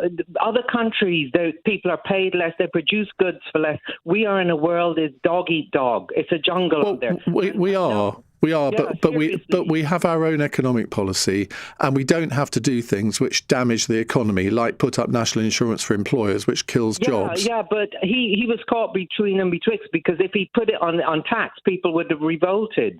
That was a step. Well, but he didn't need to promise in the election campaign, I will not. Did. No, he didn't. Because people wouldn't have voted for him otherwise. That is the rationale of the voter today. If you don't promise me good things, I won't vote for you. The people are very entitled. The population of this country are very entitled. They want to have their 2 holidays a year and their expensive phones and everything. And if people don't promise them that, they won't get voted for. OK, David, thank you very much. Wesley's in Gravesend. Hi, Wesley. Hi, Ian. I'm all over the place with my thoughts. I hope I can. That's a good start. Yeah, I'm upset at the MPs. I'm working class. Nobody has asked me whether I am happy as to what is happening. I have no issues with Keir Starmer because, people are complaining he's not socialist enough, he's not following up the Labour principles. But look at the things he has done in terms of lifting the 2 cap, the renters' rights, the workers' rights, the minimum wage increase. Now, who benefits from that, And I agree with what your last caller was saying about the entitlement of the voter. They forget that a prime minister needs to be a prime minister for everybody. And I've never felt excluded when it came to voting for a Labour or for a Tory person, because they included everybody. But when I see the way things are going and political parties are rising up now, I feel excluded. As a working class person. And I know a lot of people saying, he doesn't speak for me, he doesn't understand me, and all of those things. It's difficult to please everybody, and certain times things are going to go my way, and I have to accept that as a voter. But I think people are like, they want quick fixes, quick remedies, and And that's where we seem to be going wrong here. And that's why I'm angry at the MPs. Well, I think you do have a good point there. We want instant gratification. That's the society that we live in now, and I think there is a slight unfairness in people expecting Keir Starmer to have turned everything around within 2 years. But he's admitted himself he's made so many unforced errors that people have come to a judgment on him. And when you have the lowest popularity ratings of any prime minister in history, including Liz Truss, you know you've got a problem. And I agree with that, right? I think, and as your last caller said as well, you have to promise things. And at one stage, he's not promising enough. At another stage, he's over-promising. Today, he was criticized for having his sleeves rolled up. Oh, who is he trying to pretend to be? If he comes with his suit and he's all dressed up, or he doesn't, there's too many demands on him as a person, and we forget that this is a human being. It's okay, that's where I am. Well, you say there are too many demands on one as a person. Nobody goes into the job of Prime Minister thinking it's going to be easy. They know that there will be challenges. I mean, you've got to have a certain self-confidence to even want to be Prime Minister. I mean, had I ever got into Parliament, I know that I would not have wanted to be Prime Minister because I would have been absolutely useless at the job. You have to have a bit of self-knowledge. And I'm afraid I don't know whether Keir Starmer's got that degree of self-knowledge. Thank you, Wesley. Let's go to Io in Romford. Io, I'm sure you have a view on this. I have a view. I've always got a view, Ian. So, Ian, generally, I've spoken to you quite a lot, and you know that I'm more of a Labour supporter, generally, yeah? Yeah. And I would say this. If the Labour Party get rid of Keir Starmer, I will probably vote Green or Liberal Democrats next time. And let me tell you why. It's not because I'm a big fan of Keir Starmer. I'm not I think he's made some mistakes, he's made some U-turns, he hasn't showed political instincts. For example, the two-child benefit right at the beginning of the Parliament, if he would have let that go through, I'm telling you now, we would be in a completely different situation than we are now, because people are very fickle, like that guy just said. He just got into power, and if he lifted that cap straight away, everyone would have said, right, he's got into power, this is what you get. You vote for Labour, and look, he's lifted out all these kids out of poverty. Now, today, as I speak to you, that policy is inactive, but we've had to go through Migral. We had to do a U-turn on the winter fuel allowance, and that was around the same time as the child benefit. What he should have done both of them at the same time, and he would have been able to get all of that through. He's got no political instincts as such. But having said all of that, the reason why I think he should not leave now is not just because of the Labour Party. It's because of the country. I think we need to give our head a wobble. I know that's your new phrase now, right? This country needs to give its head a wobble. We are in a very, very serious situation with the war that's going on in Iran, with, the oil, inflation, everything. The bond markets will go crazy if he tonight says, okay, I'm going to resign, and everybody's going to be in more trouble, right? The Labour Party, especially the senior MPs, I'm telling you now, all of you lot, you're all snakes, right? Because all of you lot have been there from the start. You've been part of this, and you should be taking responsibility together. You should be all coming together.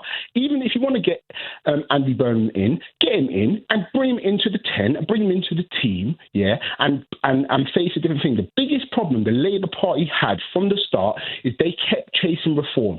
Instead of telling the country the truth about how bad things were, what actually needed to happen, where we were coming for, they were just basically trying to say, don't worry about reform, we're going to stop the boats, we're going to do this. And even though they've made progress on this, they are getting zero credit. They're getting no credit for it. You can't out-reform reform. You should have stood on your morals, on your principles, and fought for what you believe.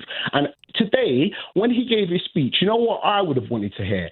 I would have wanted him to tell the country the truth about Brexit, how we should be moving towards Europe, and how we should actually eventually try and get back into Europe. That's what I would have liked him to hear, and he would have changed the channel. He would have changed the debate. He would have changed what people are talking about if you think it's right or wrong. He needs Alistair Campbell. That's what he needs. He needs somebody who who tells me I actually truly believe the guy is a really good guy. Like, he's really trying to do the best for the country, and that is what we need now. The whole Mandelson issue, right?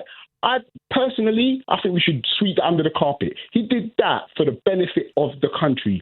He sent Mandelson there as a Trump whisperer so we could get the deal we needed, we could get what we needed. He did that for the country. So, Starmer, if you're listening to me, hang in there. Come on TV and tell them, if you want my job, come and get it. The country will empathise with you. Don't sit in there and be quiet and think. Come out and speak. That's what I have to say. And you've said it very eloquently. I do think this is really interesting, that literally every single call in this hour so far has been from somebody who's supporting Keir Starmer. Now, I'm not going to say that's necessarily representative of the audience or the country, but it is interesting, I think. Emma says, I've been a senior communications professional for 30 years and I'm absolutely flabbergasted by the poor comms team in number 10 and the cabinet. I'm not a Labour voter, but they've done some good things of which we know nothing. If anyone is to blame, it's the poor public relations teams. Starmer isn't a comms man, so they should be doing it for him. Think Campbell or Mandelson. Ha, ha. It's 9:45. Coming up at 10 on LBC, Ben Kentish. Keir Starmer's fate hangs in the balance tonight, with cabinet ministers reported to have joined the long list of Labour MPs urging him to quit. Join me from 10 for the very latest as the Prime Minister fights for his future. Ben Kentish at 10. Listen on our free Global Player app or the LBC app. If you bought a home on a holiday park in the UK, what you thought you were getting may not be what you ended up with. From unexpected site fee increases, running costs, a huge depreciation in value, many owners feel they've been missold.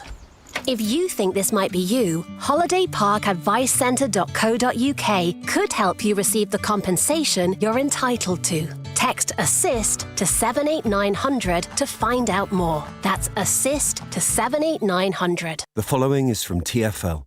My name was Luna, like the moon. I was 2 days short of my 17th birthday when I was killed. My killer wasn't a bad man. He had a rescue dog called Frank and rang his mum every Sunday. He wasn't a speed freak. He just thought it was okay to go a few miles an hour over the limit. But that was enough to knock me off my bike and kill me. Speeding injures or kills over 1,000 people in London every year. Slow down. To the Mayor of London and TfL, every journey matters. There's one green bottle sat on my fridge shelf. This green and white bottle that supports my gut health. Beautiful by nature, beautiful by name. It's the tastiest way to up my gut health game. Beautiful Gut Health. Switch your yogurt to the UK's #1 kefir and give your gut and your summer a lift. Kefir is a source of calcium which contributes to the normal function of digestive enzymes. For verification of UK's #1 kefir, see beautifulguthealth.com/radio. With Halfords, this summer is about doing more. More days out, more last-minute plans. And with roof boxes and bike racks fitted in store, there's room for it all. Make sure your car is adventure-ready with a 10-point car check. And stay prepped for whatever the British weather throws your way with aircon checks and wiper blades fitted in store. Our experts are on hand with anything you need. So shop online or in store and get out there with Halfords. Services subject to availability. Full T's and C's apply. See halfords.com for details. Iain Dale on LBC. 9:48. Let's go to Robert in Leytonstone. Hello, Robert. Good evening, Ian. Hi, what would you like to say? Yeah, I like to say that if you remember, I did say before the general election that I did not see Labour getting through. That what the situation would be that the NHS budget would likely have to be cut if they were Parliament. Now, the situation, I think, most people will probably now feel that Labour was to remain in power. The NHS budget, the scenario I've been saying, likely to come to fruition. Robert, I'm going to have to stop you because you need to get something done about your phone, because every time you come on my programme, we only get every sort of third word or something because there's a click on your line, and it can't be our fault because we don't have it with anybody else. So it's got to be your phone. So you might want to get something done about that. Let's go to Shahid in Hemel Hempstead. Hi, Shahid. Yeah, hi. I'm calling to give the flip side. I am more Labour than your first caller. My late mother was telling me to pray for a Labour win in 1981 at the age of 5. I've just turned 50. I joined Labour in 2001, shortly after that second general election win, because they were not doing anything on housing. Keir Starmer's housing policy is worse than the Conservatives. He wants to build 1.2 million overpriced private homes in Hemel. They're going at 465,000, and he only wants to build a puny 18,000 council houses a year. It is completely fair that there's a change in Labour, and I'm saying to whoever takes over that if you can't go back to the old Labour Party, then you are going to hand reform the party on a default platter to win. They only got 26% last week.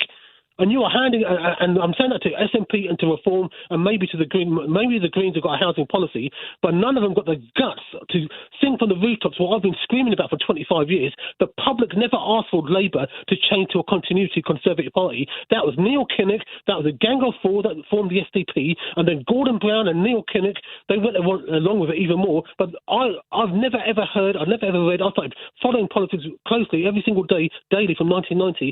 I never ever heard any Labour person saying I'm okay with a Tory light party, and those they're not Labour, they're swing votes. How can you describe the Starmer government as a Tory light government? Because of the housing. The housing is that's what Attlee done when he first got into power. He started the commissioning of the new town straight away. Hemel was built. The first home in Hemel was built in the late 1940s because of the Attlee government. The Tories weren't going to do it. Housing is the biggest cost that we all face. How can you say to working class people on a minimum wage of 26,000 that 465,000 or 20 like housing association homes, they're just 20% shorter, cheaper? David Cameron passed that into a law. Has this government repealed that law? No, they haven't. How is 18,000? No, but you can't say it's a Tory-like government just because of housing policy. There are so many other things where I could quote you employment rights. Nothing. It's worth nothing when these prices are like. He goes on about Starmer. He goes, "Oh, we used to sit around the table wondering about how we're going to pay our phone bill." People are wondering how do they keep a roof over their head. You go down to Hemel Town Centre. You go on YouTube. There's bloggers going around all the rundown parts of all these areas that Labour lost to Reform. You go on YouTube and look up a geezer called Billy Moore, and he goes around on his phone and he films the rundown parts like Manchester, and to all those callers dissing Andy Burnham, he's the mayor of Greater Manchester. He's not in charge of every single borough council, but Sheffield and Doncaster and Stoke. You watch that Billy Moore, and he goes to all these rundown parts, and you look at all the comments and how many viewers he gets. And what are these MPs, what are these Labour councillors doing? So I say to all of you lefties, whether you're SNP, whether you're Plaid, or whoever, if you don't do anything on housing and regeneration, then you are going to get Reform in, not because people want them, but they get so frustrated and peeved off. Well, I can tell you are too. Shahid, thank you very much. Let me tell you this. Pippa Carrera, who's a very well-respected political editor of The Guardian, she's just posted this. Keir Starmer's grip on power appears to be slipping away, with cabinet ministers among those urging him to set out a timetable for his departure. I'm told that two senior cabinet ministers, Yvette Cooper, the Foreign Secretary, and Shabana Mahmood, the Home Secretary, told the PM he should seek an orderly transition of power. At least two others, believed to be John Healey and David Lammy, discussed with Starmer how they should take a responsible, dignified, orderly approach to what might follow. Several others, including close allies Richard Hermer and Steve Reed, were defiantly urging him to fight on. One cabinet minister told The Guardian, "In the end, Keir has listened to cabinet ministers. There are differences about where this will go and what is in the best interests of party and country. He'll have to make a decision about what he's going to do before cabinet tomorrow." Several sources said how angry some cabinet ministers were with Andy Burnham and Wes Streeting, who they believed to have precipitated the leadership crisis by sanctioning allies to call for Starmer's departure. They've got their hands all over this, one said. Well, this cabinet meeting tomorrow is going to be quite interesting, isn't it? Ulf in Hamburg is on the line. What do you make of our domestic political shenanigans, Ulf? Well, I'm falling behind on all the stuff I want to binge on Netflix because I pay too much attention to British politics. I'm serious. The seventh Prime Minister in 10 years, you don't even know who the successor is going to be, but it's going to be a dignified and orderly succession, please. And should the EU continue to negotiate with you if the PM after the next one might be Nigel Farage, who will do his level best to tear up every agreement? Maybe we should just give you time to sort yourselves out. And when that has happened, we can negotiate again. Very succinctly put, Ulf. Thank you. Sohail is in Harrow. Hello, Sohail. Hi there, Ian. I think, first of all, responding to the cabinet ministers, it's a case of there is a timely exit, and that's after the 5 years. As a country, we've put him in and let him do his time. Judging him after less than 40% of the 5 years is just not fair. You've had some really good callers on today, and I do agree with a lot of the points in terms of there is an entitlement with a lot of the British public. But yes, the Labour government could be doing more.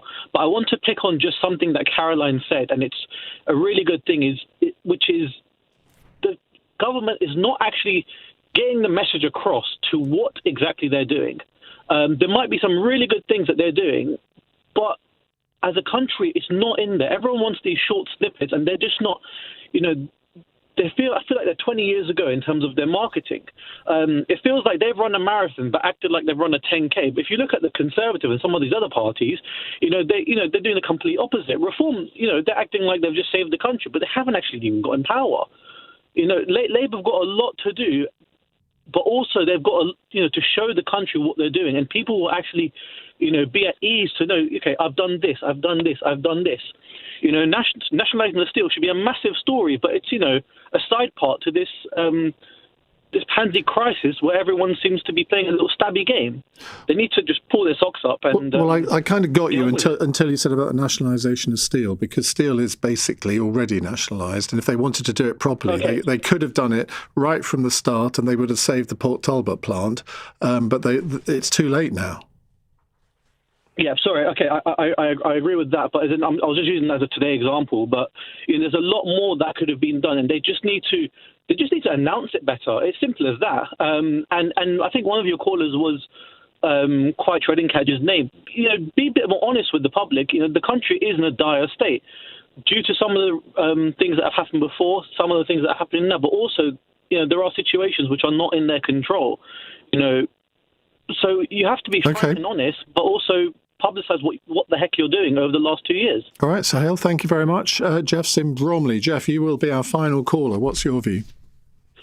Well, I'm a little bit concerned that why don't they sit down and look back at what the Conservatives introduced in policies?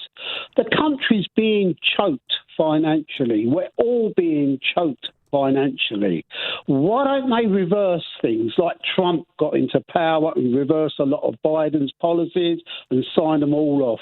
They need to look back and see what's going on. People are fed up with being charged for parking, a congestion charge. You go through Blackwall Tunnel, Dartford Crossing. It's cost, let alone the energy prices. I went to an engagement party in Wood Green on Saturday, and it took me 2 hours to get to Blackwall Tunnel because of 20-mile-an-hour restrictions. This is the frustration. There's all these frustrating penalties imposed on all of us. We have to pay for parking somewhere. We can't even support our own high streets because we can't find parking anywhere. Bus lanes, everything's restrictive. We've been shackled, and he needs to go back and loosen the noose that the Conservatives tied around the country's neck. And he needs to let us loose to be able to breathe again. And the other thing is Cameron, when he introduced all about the housing thing, look what he's doing to private and landlords. All right, the renters bill come in, but we now have to put up rents to be able to sustain these interest rates. All right, Jeff, we have to leave it there because we've reached the end of the programme. Thank you very much indeed, and thanks for all of your calls and messages this evening. I'll be back tomorrow from 7, where I suspect we'll be doing it all over again. If you missed any of this evening's show, you can listen back on our free Global Player app or the LBC app, where you can stay up to date with all the latest news, videos and opinion. Coming up at 1 on LBC, it's James Max, but right now it's a big welcome back to Ben Kentish. Thank you very, very much indeed. Hello, great to be back with you tonight. Ben Kentish here on LBC. Coming up, it's a Prime Minister to bring our party together, our communities together and our country together, and I just don't think he has got the political skills. Keir Starmer's fate absolutely in the balance tonight, with a number of Labour MPs calling for the Prime Minister to quit, having reached 70. And Cabinet Ministers too, reported to have headed into Downing Street tonight to tell staff that his time is up. He could be forced to renounce his resignation as early as tomorrow. But tell me what you make of it all. Is yet another Prime Minister really what this country needs right now? Or, despite his clear failings so far, should Keir Starmer stand his ground? Does he deserve, perhaps, one final chance? On your radio, on the LBC app, and Play LBC. leading Britain's conversation. This is LBC. From Global's newsroom at 10 o'clock. Reports this evening are suggesting a group of senior cabinet ministers have told the Prime Minister he should either resign or announce a timetable for his departure. Sir Keir Starmer has now lost the formal support of nearly 80 Labour MPs following a weekend of increasing disillusionment after last week's local elections.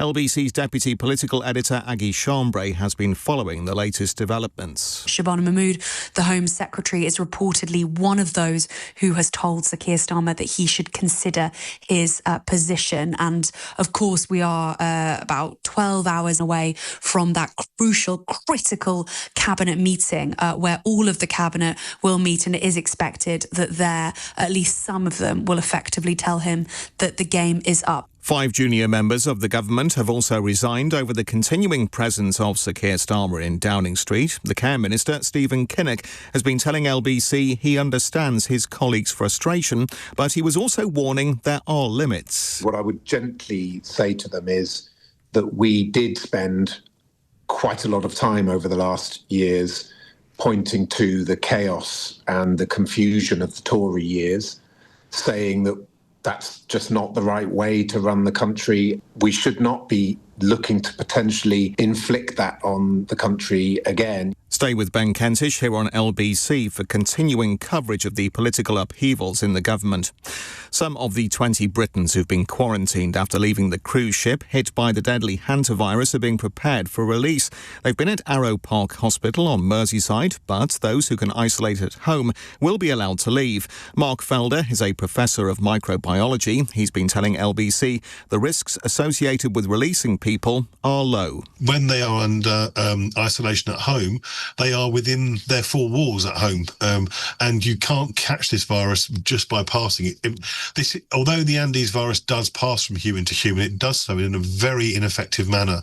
So you have to be in very close contact for prolonged periods of time for the remotest chance. So if you're living next door to someone, it won't be a problem. Donald Trump has promised to reduce the federal tax on petrol in the US after price rises caused by the Iran war, but cutting the levy would require the approval of Congress.